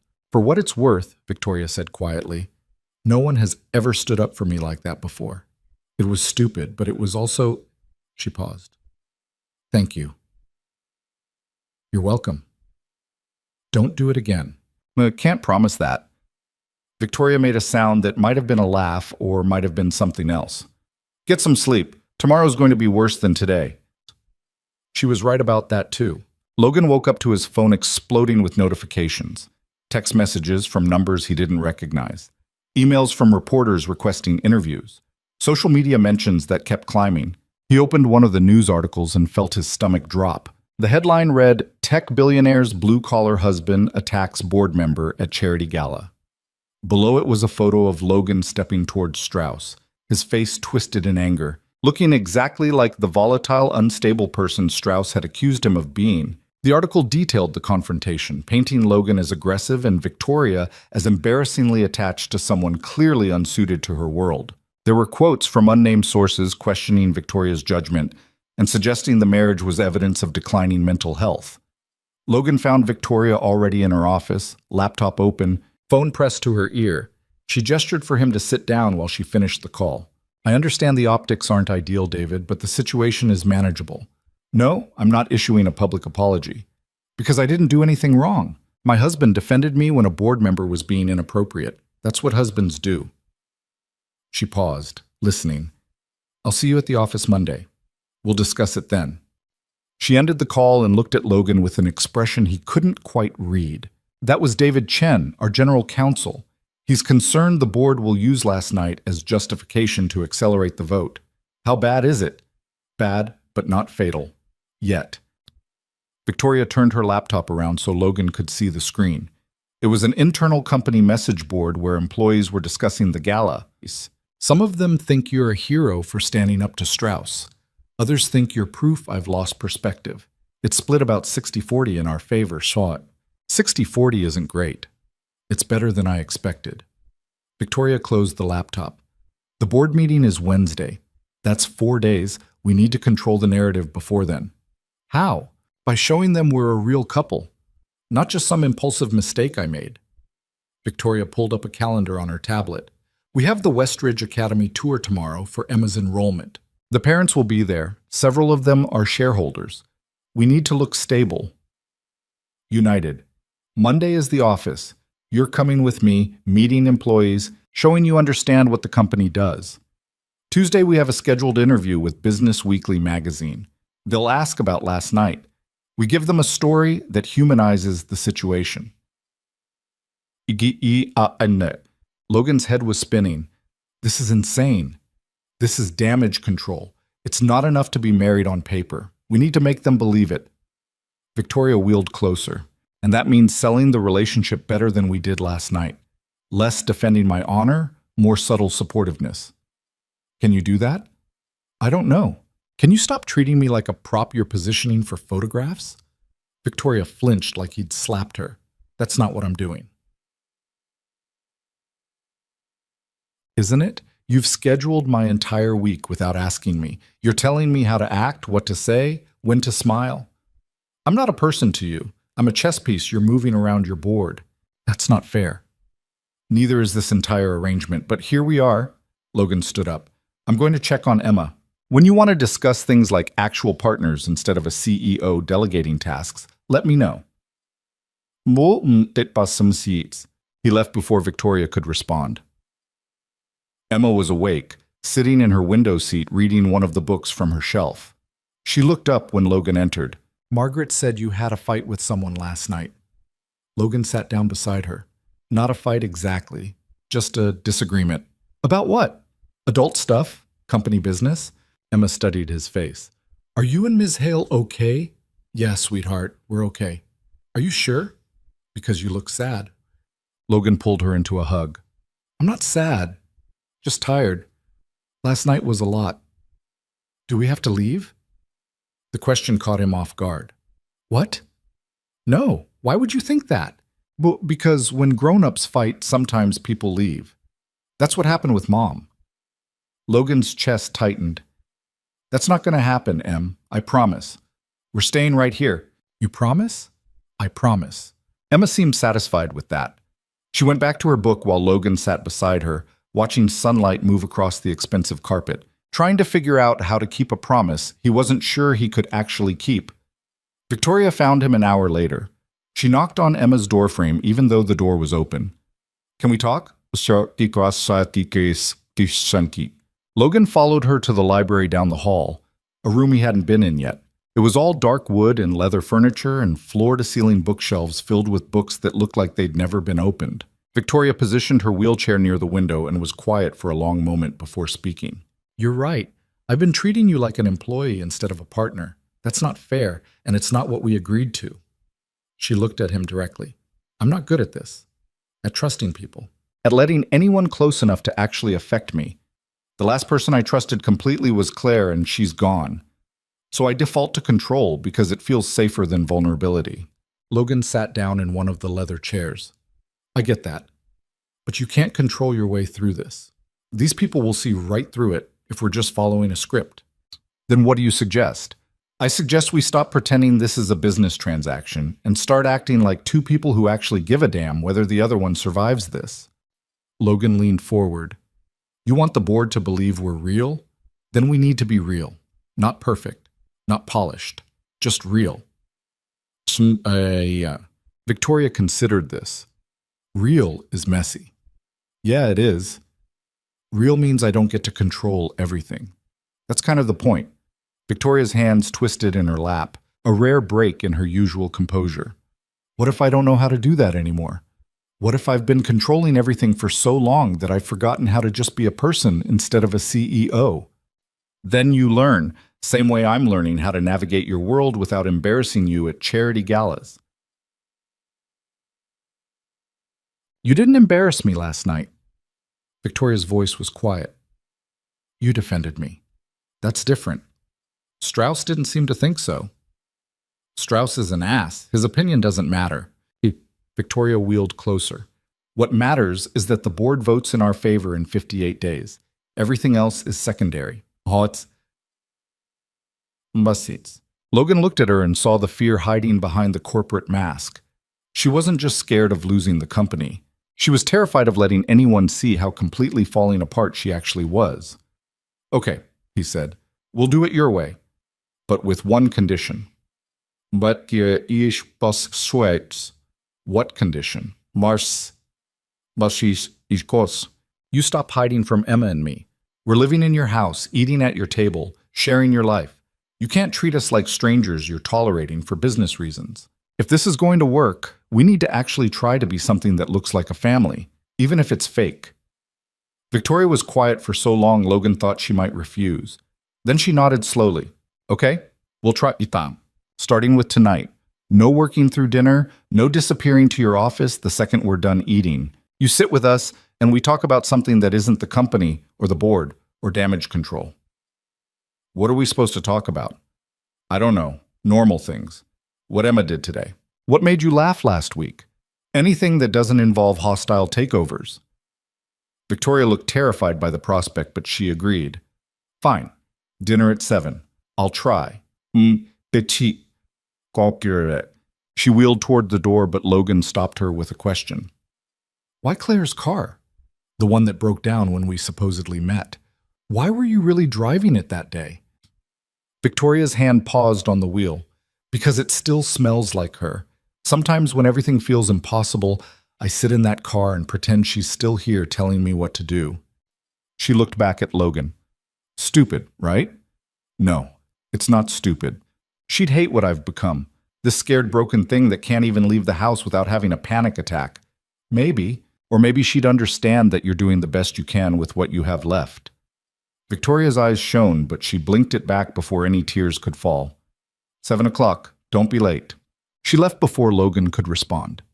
He sat in the library for a while longer, surrounded by books no one read and furniture no one used, thinking about what it meant to build a fake family that might accidentally become something real. At 7 o'clock exactly, they gathered in the dining room. Victoria had kept her word. No laptop, no phone. Just her sitting at the table while Margaret served dinner. Emma talked about the books she'd been reading and whether dinosaurs could swim. Victoria listened with what looked like genuine interest, asking questions that made Emma light up.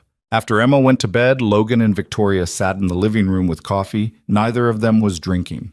The silence wasn't comfortable exactly, but it wasn't hostile either.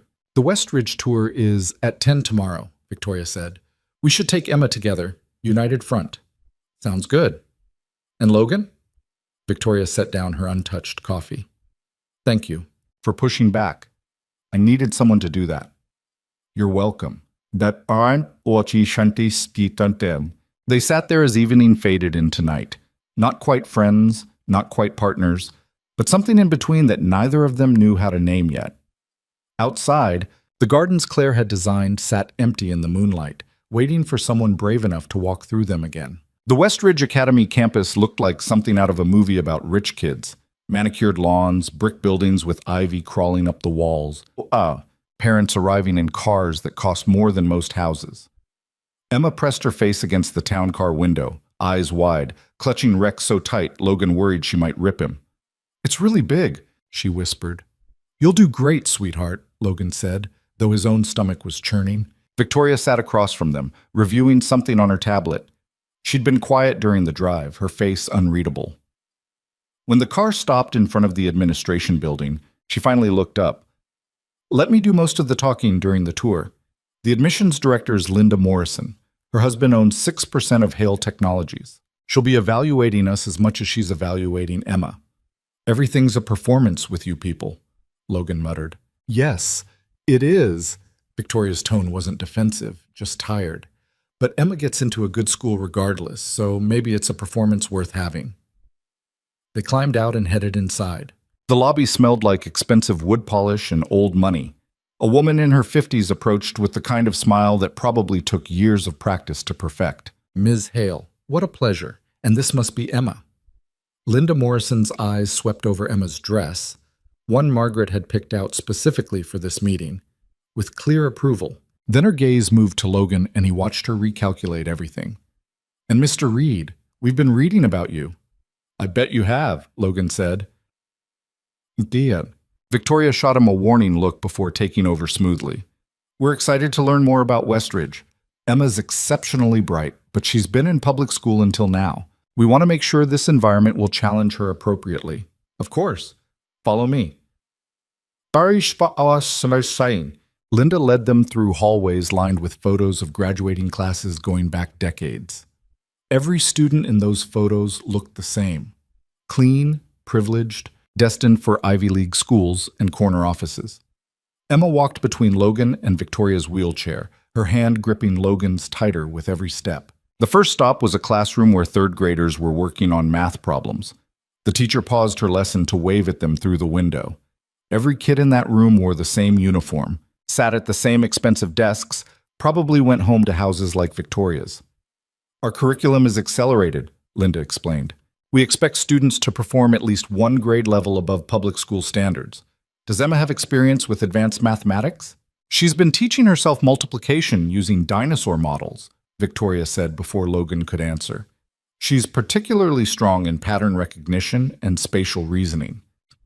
Linda's eyebrows rose slightly. How creative. They moved through the science lab, the library, the art studio. Everything was pristine and well-funded, and exactly the kind of place Logan had always imagined his daughter attending someday when life magically got better. Except now it was real, and he felt like an imposter walking these halls in his expensive suit, pretending to belong. Emma stayed quiet through most of it, nodding when Linda asked her questions, answering in 1 or 2 word responses. Logan could see her shutting down, overwhelmed by everything, and his chest tightened. "Could we have a moment, Bozis?" Logan asked as they reached the courtyard. "Emma looks like she could use some air." Linda hesitated, but Victoria nodded. "We'll wait here. Take your time." No. Logan led Emma to a bench under a tree where they could see the playground equipment in the distance. She sat down heavily, still clutching Rex. "I don't think I like it here," she said quietly. "Why not? Everyone looks perfect, like they never mess anything up." Logan put his arm around her. "Nobody's perfect, sweetheart. Those kids probably mess up all the time. They just hide it better because they've had more practice. What if I can't keep up? I'll try, Papa. Then we'll get you help. Tutors, extra practice, whatever you need." Logan tilted her chin up so she'd look at him. "You're the smartest kid I know. This place should be worried about whether they're good enough for you, not the other way around."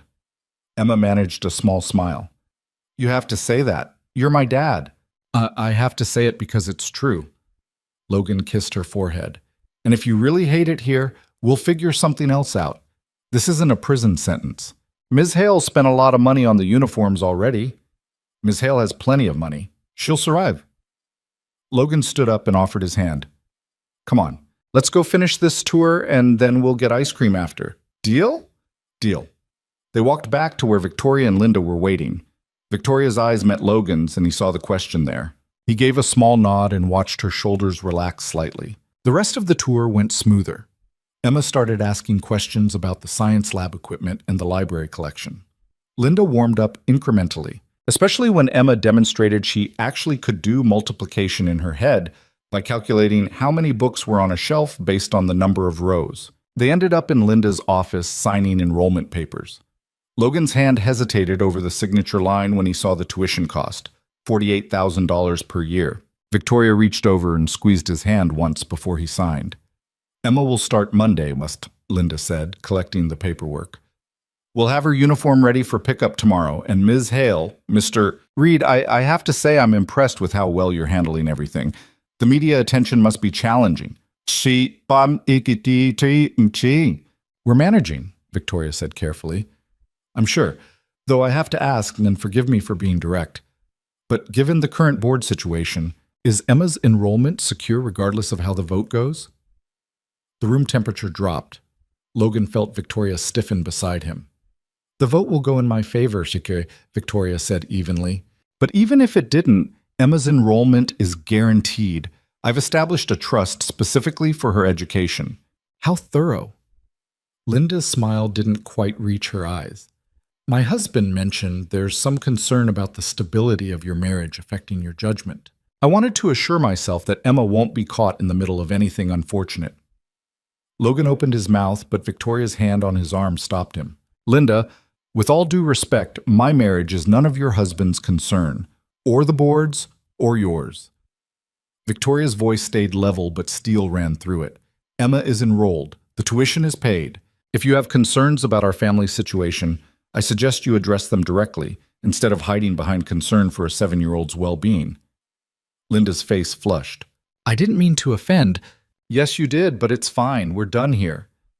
Victoria turned her wheelchair toward the door. "Come on, Emma. Logan, we have other appointments." They made it to the car before any of them spoke. Emma climbed in first, looking worried. Logan waited until they were pulling away before turning to Victoria. "You okay?" "Fine." "You don't look fine." "Well, because I'm tired of people questioning every decision I make." Victoria stared out the window. "Linda Morrison's husband is voting with Strauss to remove me. She was fishing for information to bring back to him. The whole tour was just intelligence gathering disguised as school enrollment. That's messed up. That's corporate politics." Victoria rubbed her temples. "Everything is leverage. Emma's enrollment, our marriage. What you said at the gala, they'll use all of it to paint me as unstable." Emma leaned forward from her seat. "What's unstable mean?" "It means some people think Ms. Hale makes bad choices," Logan said carefully. "Do you think she makes bad choices?" Logan looked at Victoria, who was watching him with an unreadable expression. "No," he said finally.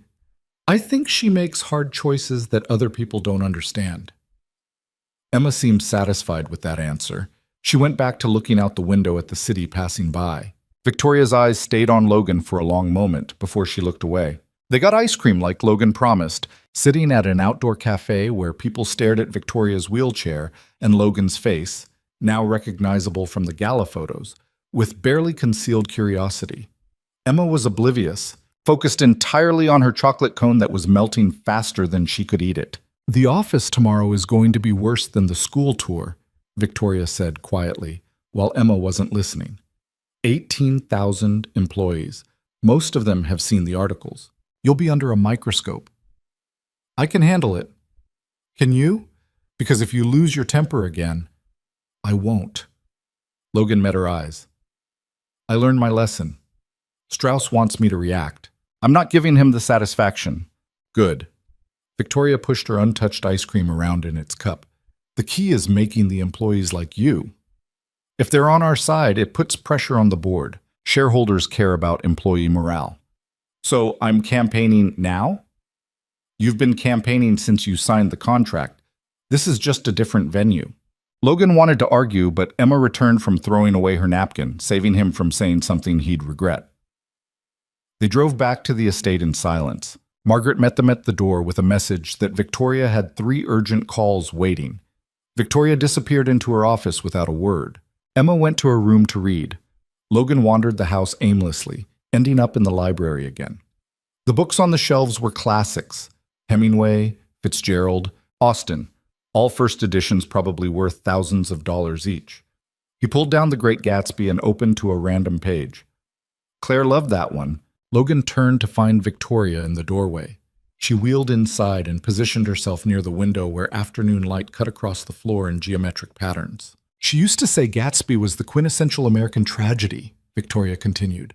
A man who reinvented himself to win back a woman who wasn't worth the effort. She always argued that Daisy was the real villain of the story. What did you think? I thought they were all villains. Gatsby for building his entire identity around someone else's approval. Daisy for being too weak to choose anything for herself. Tom for being a bully who got away with it because of his money. Victoria ran her finger along the spine of another book. Claire said that's why I'd never find love. Too cynical to see anything except the worst in people. Logan put the book back on the shelf. Was she right? Probably. Though she wasn't much better. She fell in love with a venture capitalist who promised her everything and delivered nothing except debt and scandal.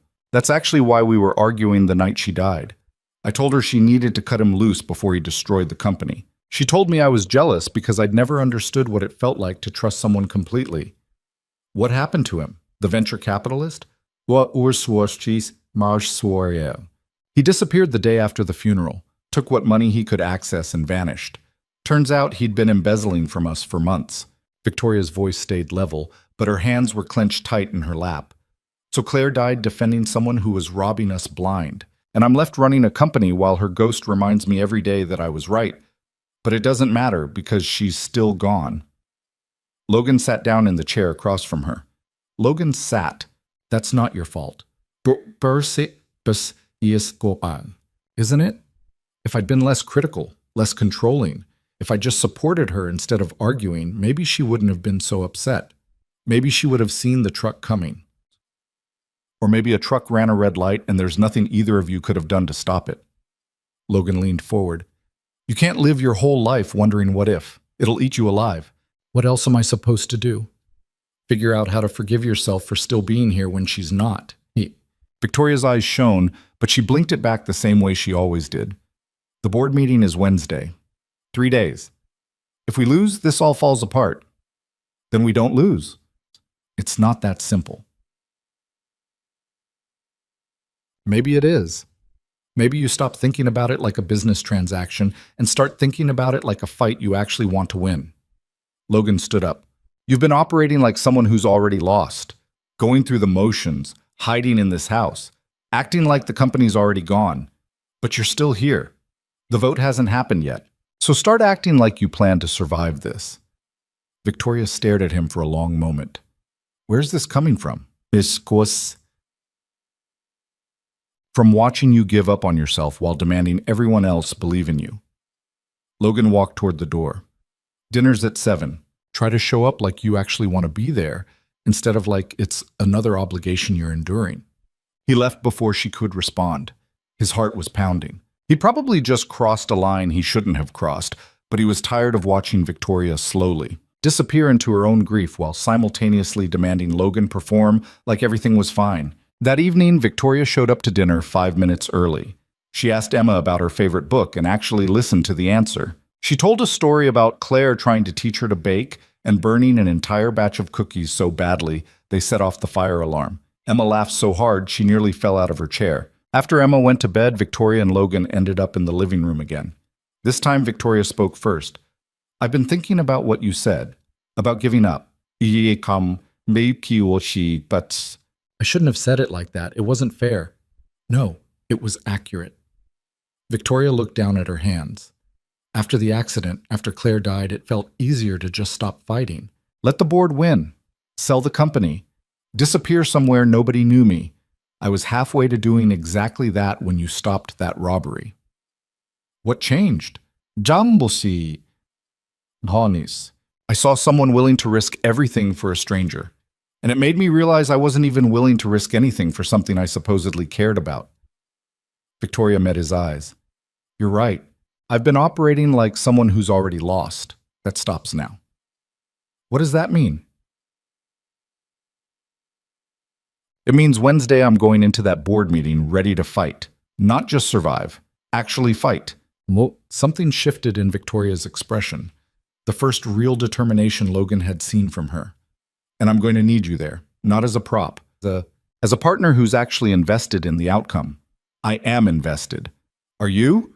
Because sometimes it feels like you're just counting down the days until you can take your money and leave. Logan wanted to argue, but she had a point. He had been counting days. 55 left until the contract ended, and he could walk away with $200,000 and never see any of these people again. I'm invested in Emma's future, he said carefully. What about yours? What about it? What do you want, Logan, after this is over, after the 62 days end and you have your money? What life are you building? No one had asked him that question in years. Logan sat with it, trying to find an answer that wasn't just, I want to survive, or I want Emma to be okay. I want to not be terrified every time I look at a bill, he finally said. I want to wake up without calculating how many hours I need to work to keep us fed. I want to take Emma to a doctor without wondering if I can afford the copay. I want a life where one bad day doesn't destroy everything. That's baseline survival. I'm asking what you actually want. Logan laughed without humor. When you spend 7 years in survival mode, it's hard to want anything beyond that. Victoria was quiet for a moment. What if you didn't have to worry about money anymore? What would you do? I don't know. I haven't let myself think about it. Think about it now. Logan closed his eyes and tried to imagine a life where money wasn't the constant crushing weight on his chest. Maybe go back to school. I was 2 semesters away from an engineering degree when Emma's mom got pregnant. had to drop out to work full-time. You could finish that degree with the money from this arrangement. Maybe. Not maybe. You could. 200,000 is enough to finish school and support Emma while you do it. Victoria leaned forward slightly. What else? Why does this matter to you? Because if we're going to sell this relationship to the board, I need to understand who you actually are. Not just struggling single dad. Not just the guy willing to sell 62 days of his life for money. The actual person underneath all that. Logan opened his eyes and looked at her. Really looked at her. In the dim living room light, she looked younger, less guarded, almost vulnerable. I used to build things, he said quietly. Before Emma, before everything fell apart, I designed custom engines for racing bikes. Nothing fancy, just small projects for friends. But I was good at it. I could look at a bike and see exactly what it needed to perform better. Then life happened, and I stopped building anything except excuses for why everything was falling apart. You could start building again. After this, maybe. Stop saying maybe like you don't believe it's possible. What do you want me to say? That I'm going to take your money and suddenly become the person I was supposed to be before life beat it out of me? It doesn't work like that. It could if you let it. Logan stood up abruptly. Why do you care? This is a business transaction. You get your company, I get my money, we both move on. Stop trying to fix me like I'm another problem you need to solve. Victoria flinched like he'd hit her. I'm not trying to fix you. Then what are you doing? Trying to understand why you seem so determined to stay broken. The words hung between them like smoke. Logan wanted to leave, to walk away before this conversation went somewhere neither of them could come back from. But his feet wouldn't move. You don't know anything about being broken, he said finally. Don't I? Victoria's voice was sharp.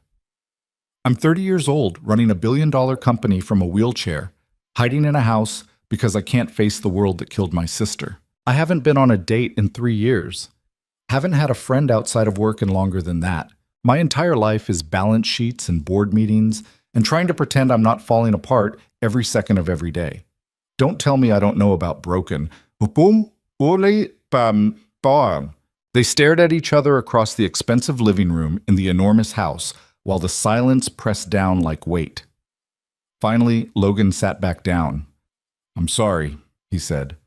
So am I. They sat there not talking while the night grew darker outside the windows.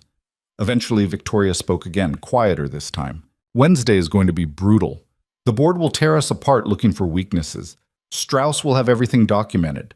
The gala incident, the news articles, probably private investigators digging into your background. They'll make you feel like garbage and then vote to destroy everything I've built.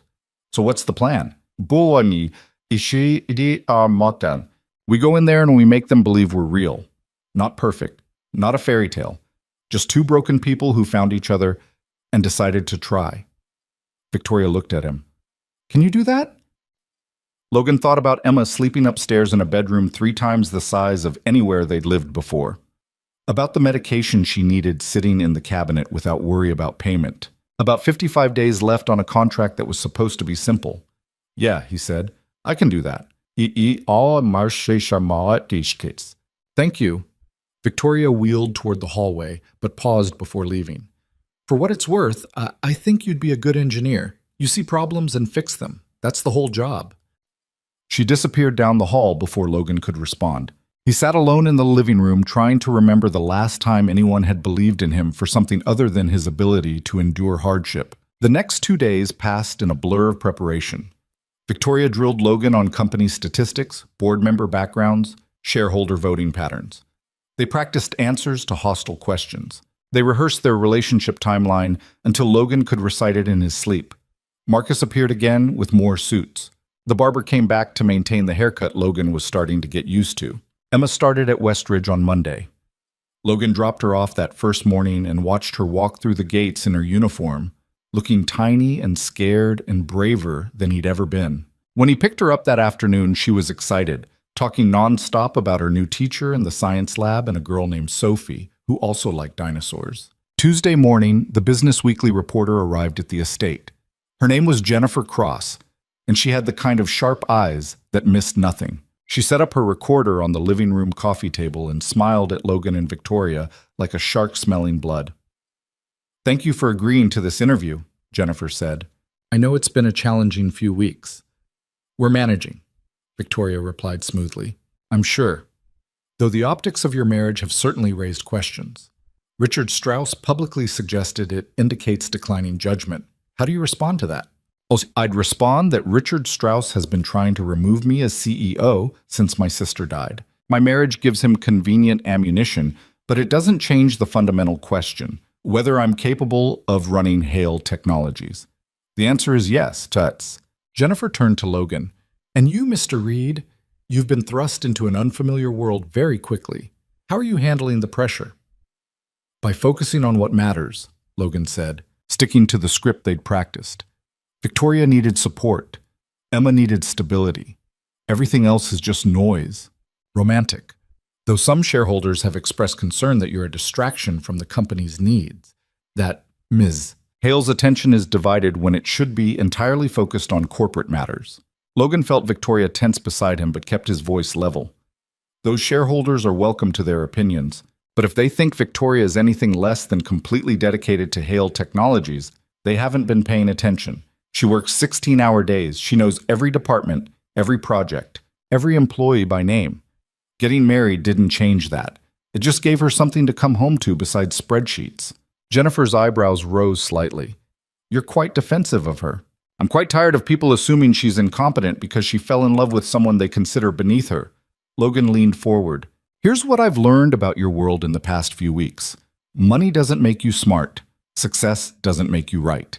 And treating everyone outside your tax bracket like they're somehow less valuable makes you exactly the kind of person who shouldn't be running companies that employ thousands of regular people just trying to survive." Victoria's hand found his and squeezed once, half warning, half approval. Jennifer was quiet for a moment, then smiled. "Well, that's certainly quotable." She looked at Victoria. "Is this how you feel as well?" "Logan speaks for himself," Victoria said carefully. "But yes, I'm tired of a board that's more interested in protecting their egos than protecting the company. Tomorrow's vote will prove whether shareholders agree with me or with Strauss. Either way, at least we'll have clarity." The interview continued for another 30 minutes. Jennifer asked about the gala, about Emma, about their plans for the future. Logan and Victoria answered together, finishing each other's sentences sometimes, presenting a united front that felt less rehearsed than it should have. When Jennifer finally left, Logan collapsed on the couch and closed his eyes. "That was exhausting." "See, you did well," Victoria said. "The part about money not making people smart will probably end up as the headline. Is that good or bad?" "Honestly, I have no idea anymore." Victoria rubbed her temples. "Tomorrow's the vote. After that, we'll know if any of this mattered." Logan opened his eyes and looked at her. She looked tired and scared and trying hard not to show it. "We're going to win," he said. "You don't know that." "No, but I believe it, and you should too." Victoria managed a small smile.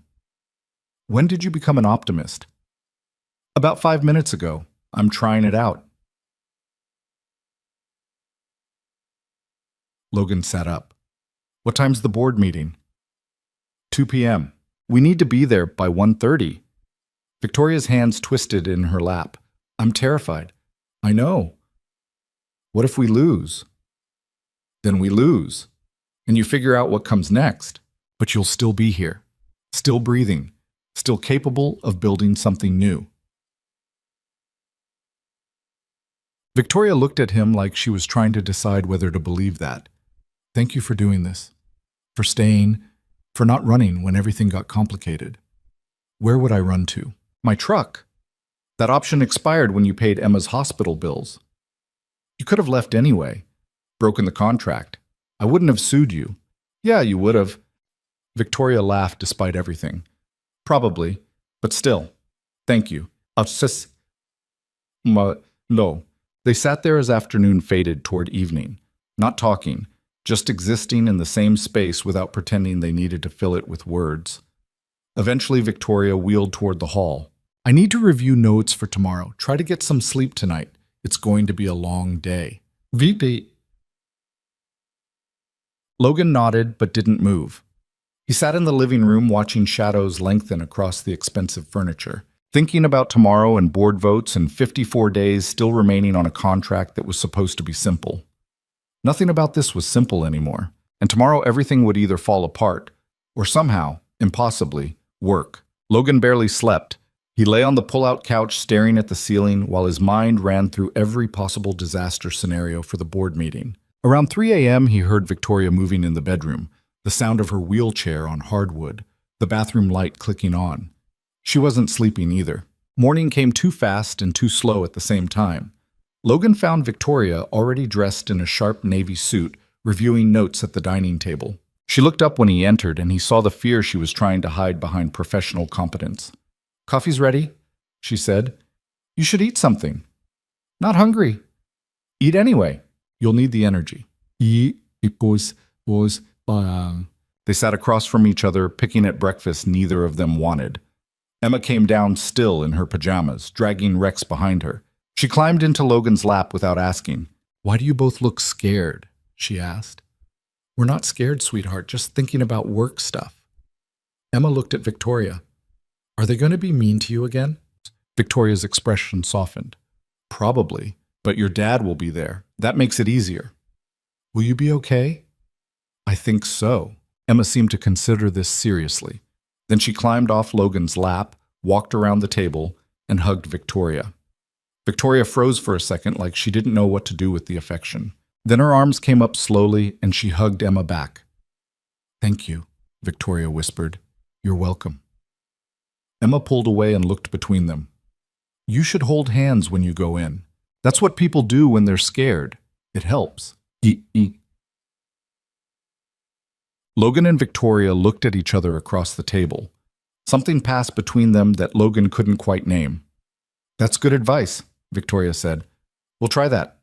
Margaret drove them downtown while Logan sat beside Victoria in the back of the town car watching the city pass by. Victoria hadn't said a word since they left the estate. Her hands were clenched tight in her lap, knuckles white. "Hey," Logan said quietly, "we've got this." "You don't know that." "No, but I know you're not walking into that room alone. That counts for something." Victoria's hand moved toward his and stopped halfway. Logan closed the distance, lacing their fingers together.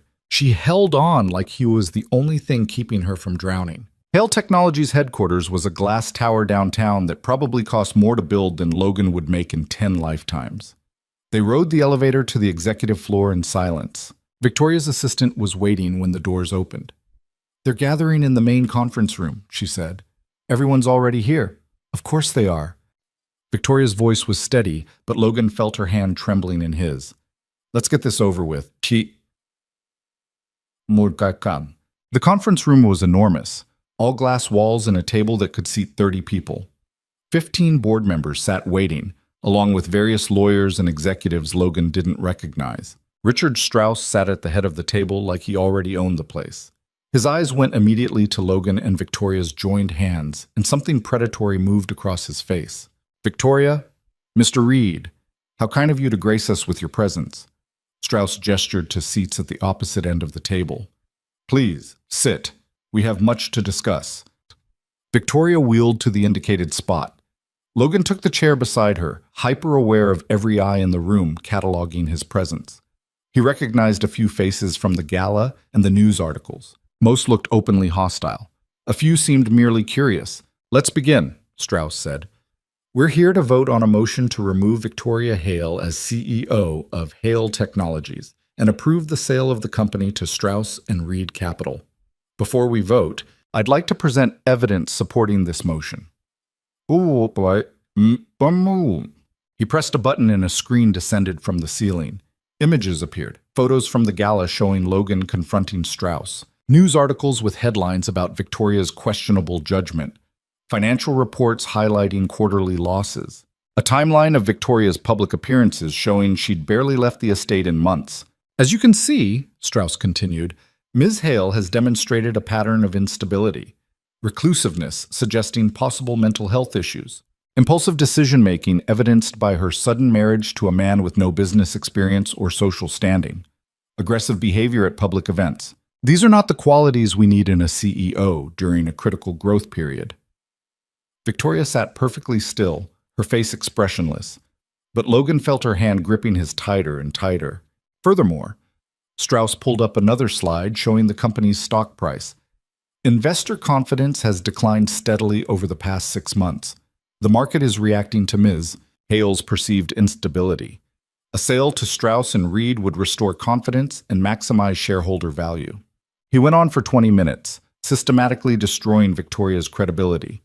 Every mistake she'd made, every public appearance she'd missed, every quarterly report that came in slightly under projections. He made it sound like the company was on the verge of collapse under her leadership. Finally, he stopped and looked directly at Victoria. "Would you like to respond before we vote?" Victoria released Logan's hand and wheeled forward slightly. When she spoke, her voice was steady. "Everything Richard presented is technically accurate but fundamentally dishonest. Yes, I've struggled with leaving the estate. I watched my sister die. I spent months in physical therapy learning to walk again. Forgive me if I needed time to process that before resuming a normal public schedule." She looked around the table. "Yes, I married Logan quickly. Because when you spend years hiding from life, finally finding someone who makes you want to stop hiding feels urgent. That's not instability. That's being human." "How convenient," Patricia Strauss interjected from beside her husband. "A blue collar, nobody appears exactly when you need to prove you're relatable." Victoria's jaw tightened, but she kept her voice level. "Logan didn't appear. I found him. And yes, marrying him helped me reconnect with the world outside these glass towers. Helped me remember that this company isn't just about shareholder returns. It's about 18,000 people who depend on us for their livelihoods. Beautiful speech," Strauss said. "But speeches don't change fundamentals. You're asking us to trust a CEO who can't handle basic public events without her husband attacking board members, who makes impulsive personal decisions that raise questions about her professional judgment, who has presided over declining investor confidence and falling stock prices. The stock price dropped because you've been spreading rumors about a hostile takeover for 6 months." Victoria's composure cracked slightly. "You created the instability you're now using to justify removing me. I created investor concern by pointing out legitimate leadership issues. That's my fiduciary duty." Strauss leaned back in his chair. "This vote isn't personal, Victoria.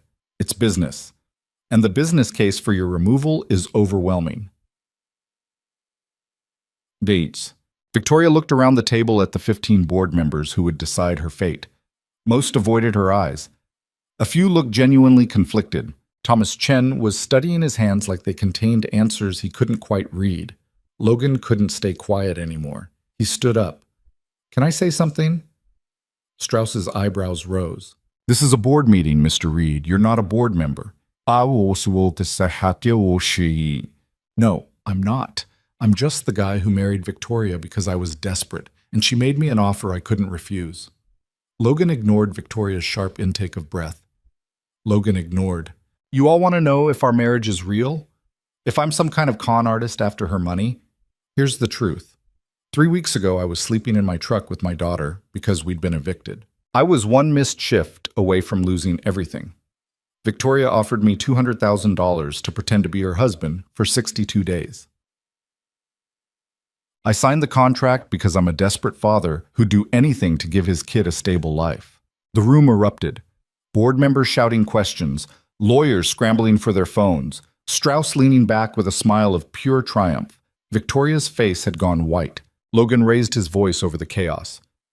"But here's what Strauss isn't telling you. Yeah, the marriage started as a business arrangement, but I've spent 3 weeks living with Victoria, watching her work 16-hour days while managing chronic pain from an accident that should have killed her. Watching her build Emma's entire school enrollment and medical trust fund without asking for anything in return. Watching her fight for this company even when people like Strauss spend every waking hour trying to destroy her. He turned to face Strauss directly. "You want to talk about judgment? Let's talk about yours. You're trying to sell a profitable company to line your pockets. You've been spreading lies about Victoria's competence for months. You showed up at a charity gala specifically to provoke us, then acted offended when I called you on it. That's not fiduciary duty. That's a power grab disguised as concern. Enough, Strauss snapped. You just admitted the marriage is fraudulent. That proves exactly what I've been saying about Victoria's judgment. Does it? Logan looked around the table. Because from where I'm standing, Victoria made a calculated risk to save her company. She identified someone who needed help and offered a deal that benefited both of us. That's literally what CEOs do every day. The only difference is she applied business strategy to her personal life because people like you gave her no choice. Thomas Chen spoke up for the first time. Mr. Reed, up. Are you saying you don't actually love Victoria? Logan looked at Victoria, who was staring at him with an expression he couldn't read. I'm saying I signed a contract to pretend for 62 days. But somewhere between the mansion and the gala and watching Emma get excited about her new school, pretending stopped being enough. He paused. I don't know if that's love. It's only been 3 weeks, but it's real, and it matters. And it's sure as hell more honest than whatever Strauss is selling you about maximizing shareholder value by destroying 18,000 jobs. The room went silent. Victoria's eyes were shining, but she blinked the tears back before they could fall. Strauss recovered first. A touching confession, but it doesn't change the fundamentals. Victoria entered into a fraudulent marriage to manipulate the board. That alone justifies her removal. Actually, a voice spoke up from the far end of the table. David Chen, the general counsel, stood holding a folder. It doesn't. I've reviewed the company bylaws extensively. There's nothing prohibiting a CEO from entering into a contractual marriage arrangement. Unusual, certainly, but not illegal and not grounds for removal. Strauss's face flushed red. That's absurd. She lied to the board. No, she didn't. She never claimed the marriage was romantic. She simply appeared with a husband. The board assumed romantic motivations. That's not her responsibility. David looked at Victoria. Though I strongly advise against this sort of arrangement in the future. Noted, Victoria said quietly. Patricia Strauss stood up. This is ridiculous. We're really going to overlook the fact that she bought a husband like he was a car. We overlook Richard buying board votes every quarter, Thomas Chen said, also standing. At least Victoria's honest about her transactions. The room erupted again. Strauss and his allies shouting about proper governance. Other board members defending Victoria, or at least questioning whether the removal was justified. Logan sat back down, his heart pounding, not sure if he'd just saved everything or destroyed it. Victoria's hand found his under the table and held on tight. Enough! Strauss slammed his hand on the table. We're voting, now. All in favor of removing Victoria Hale as CEO and approving the sale to Strauss and Reed Capital. Raise your hand. So the 5 hands went up. Strauss, Patricia, and 3 board members Logan didn't recognize. Less than Strauss needed, but still enough to cause problems. All opposed? 6 hands rose. Thomas Chen, David Chen, and 4 others. Abstaining? 4 hands. The swing votes who couldn't decide or didn't want to pick sides. Strauss's smile vanished.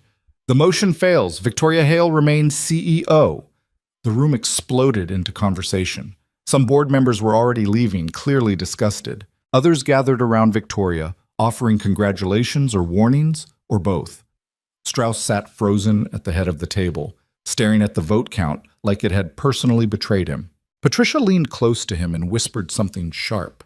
Strauss stood abruptly, grabbed his briefcase and headed for the door. He paused next to Logan on his way out. This isn't over, he said quietly. You may have won today, but I'll be watching. One mistake and I'll have her removed. Then I guess she better not make any mistakes, Logan replied. Strauss left. The room gradually cleared until it was just Logan, Victoria, and a few executives cleaning up paperwork. Victoria sat very still, staring at the table like she couldn't quite process what had happened. You okay? Logan asked. You told them the truth. About the contract. About everything. Yeah. Why? Because Strauss was right. We were hiding behind a lie. And watching you defend yourself alone while I sat there silent felt wrong. Logan turned to face her. I figured if we were going down, we should at least go down honest. We could have lost everything. But we didn't. Victoria looked at him with something that might have been awe or might have been terror. That was the stupidest, bravest thing I've ever seen anyone do. Runs in the family. Emma did tell us to hold hands. Psst. Victoria laughed despite everything, a real laugh that sounded rusty from disuse. We won. I can't believe we actually won. Believe it. Logan stood and offered his hand. Come on, let's go home and tell Emma you're not getting fired. They made it halfway across the lobby before the reporters swarmed them. Questions flying from every direction about the contract, the marriage, whether Logan was planning to divorce Victoria now that the board vote was over. Victoria's assistant appeared from somewhere and started physically blocking cameras while Margaret pulled the town car right up to the entrance. They collapsed into the back seat and the car pulled away from the chaos. Victoria was shaking. Logan put his arm around her shoulders without thinking, and she leaned into him like she'd been waiting for permission. That was a nightmare, she said. Yeah, but it's over. For now, Strauss will try again. Let him.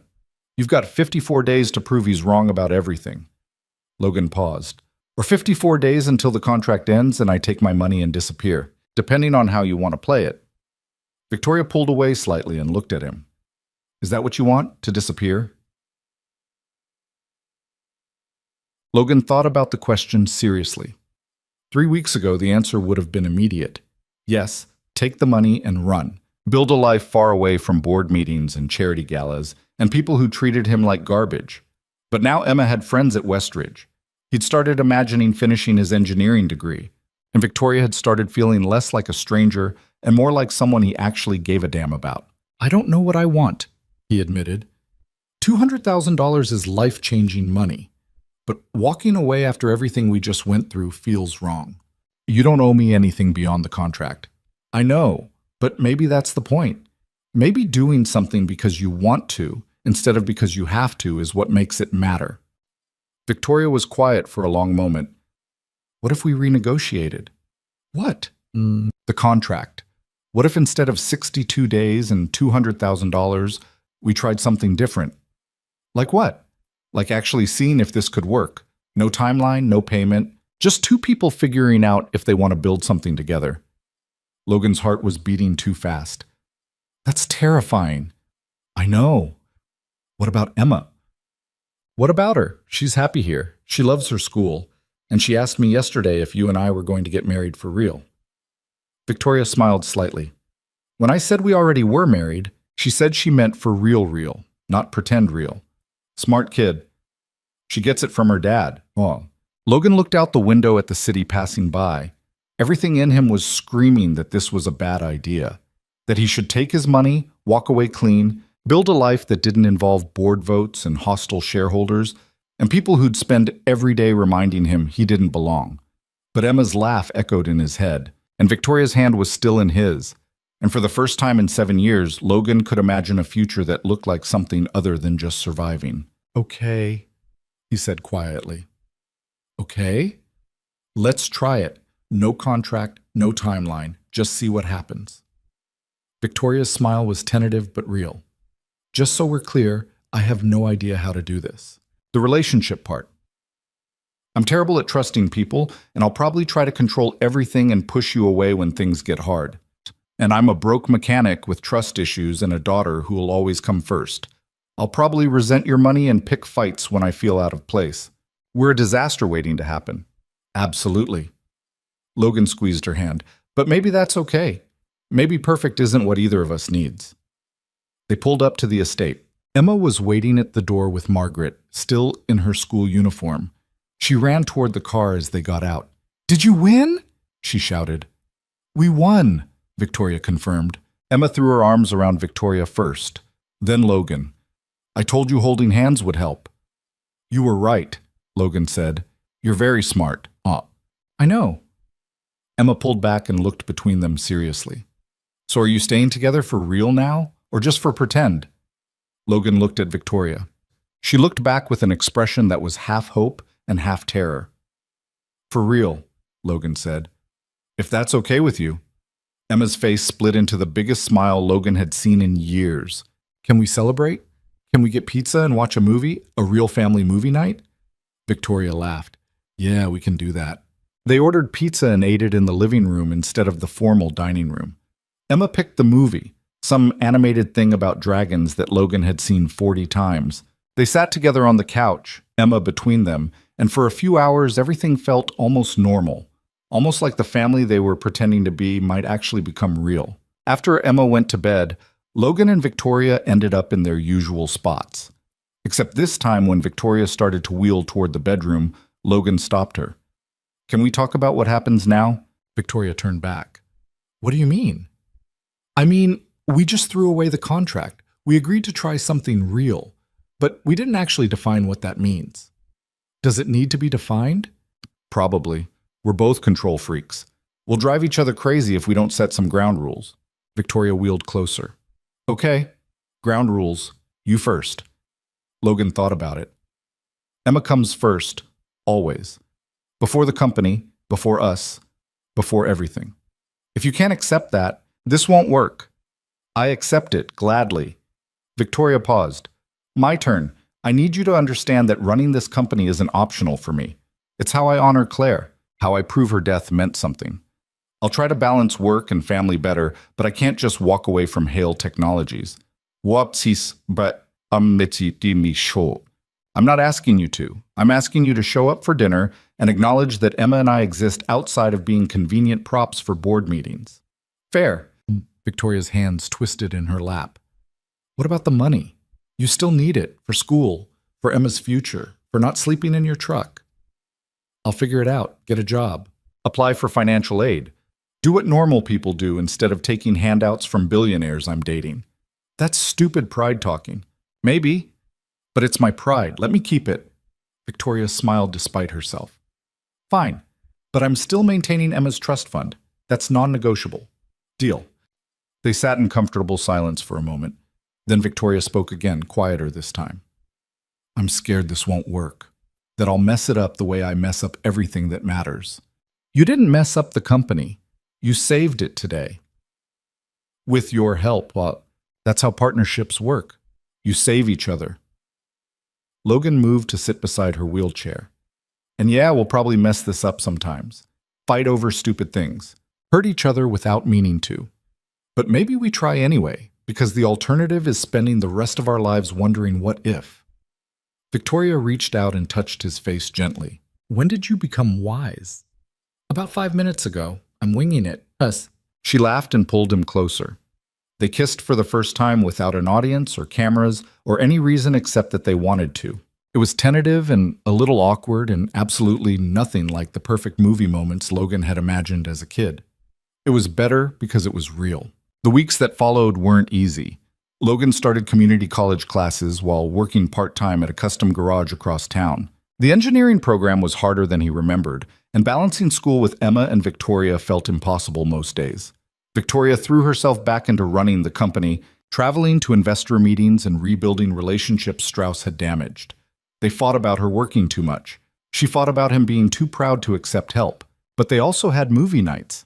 Family dinners where Emma talked about school and dinosaurs and whether Saturn's rings were actually made of frozen water. Weekends where they ventured into the gardens Claire had designed, and Victoria finally stopped seeing ghosts in every flower bed. Slowly, carefully, they built something that looked like a family.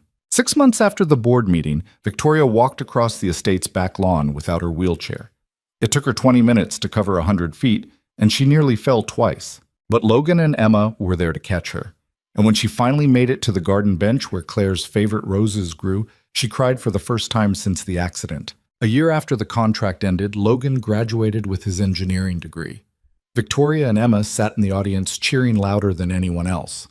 The next week, Logan started his own custom engine design company with Victoria's investment, which they'd argued about, for 3 months before Logan finally accepted that sometimes letting people help you wasn't weakness. 2 years later, on a Saturday afternoon with no cameras or board members or anyone except the people who actually mattered, Logan and Victoria renewed their vows in the garden. Emma stood between them holding 2 rings, wearing a dress she'd picked out herself, beaming like she'd personally arranged the whole thing. The vows were simple. No promises of perfection or fairy tale endings, just two broken people committing to keep choosing each other even when it was hard. Especially when it was hard. Strauss tried twice more to remove Victoria as CEO. Both times he failed. Eventually he resigned from the board entirely, bitter and defeated. The company thrived under Victoria's leadership, expanding into new markets while maintaining the employee-focused culture she'd fought to protect. Emma grew up between two worlds, the estate with its privileges and the small apartment Logan kept because he needed somewhere that was just his when the mansion felt too big. She turned out remarkably normal, despite everything, more interested in paleontology than board meetings, more comfortable in jeans than designer dresses. On Emma's 14th birthday, Logan found Victoria in the library reading Gatsby again. She looked up when he entered. "Still think they're all villains?" he asked. "Most of them, but maybe Gatsby less than I used to." She closed the book. He built his entire life around becoming someone worthy of love. That's not villainy, that's just being human. Logan sat beside her. "You know what I learned from all this?" "What?" That love isn't about being perfect or worthy or any of that romantic garbage they sell in movies. It's about showing up when everything's falling apart and deciding to stay anyway. It's about building something real, even when the world keeps insisting you're not supposed to fit together. Juko os bisti I. Victoria leaned her head on his shoulder. "When did you become a philosopher?" "About 5 minutes ago. I'm still winging it." They sat together in the library that used to feel like a museum, but now just felt like home.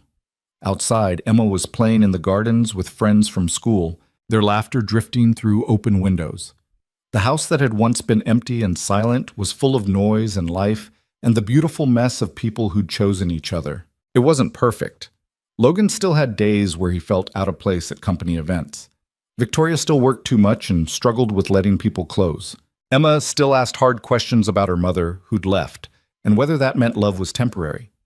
But they were together, building something that mattered, proving that sometimes the best families aren't the ones born perfect.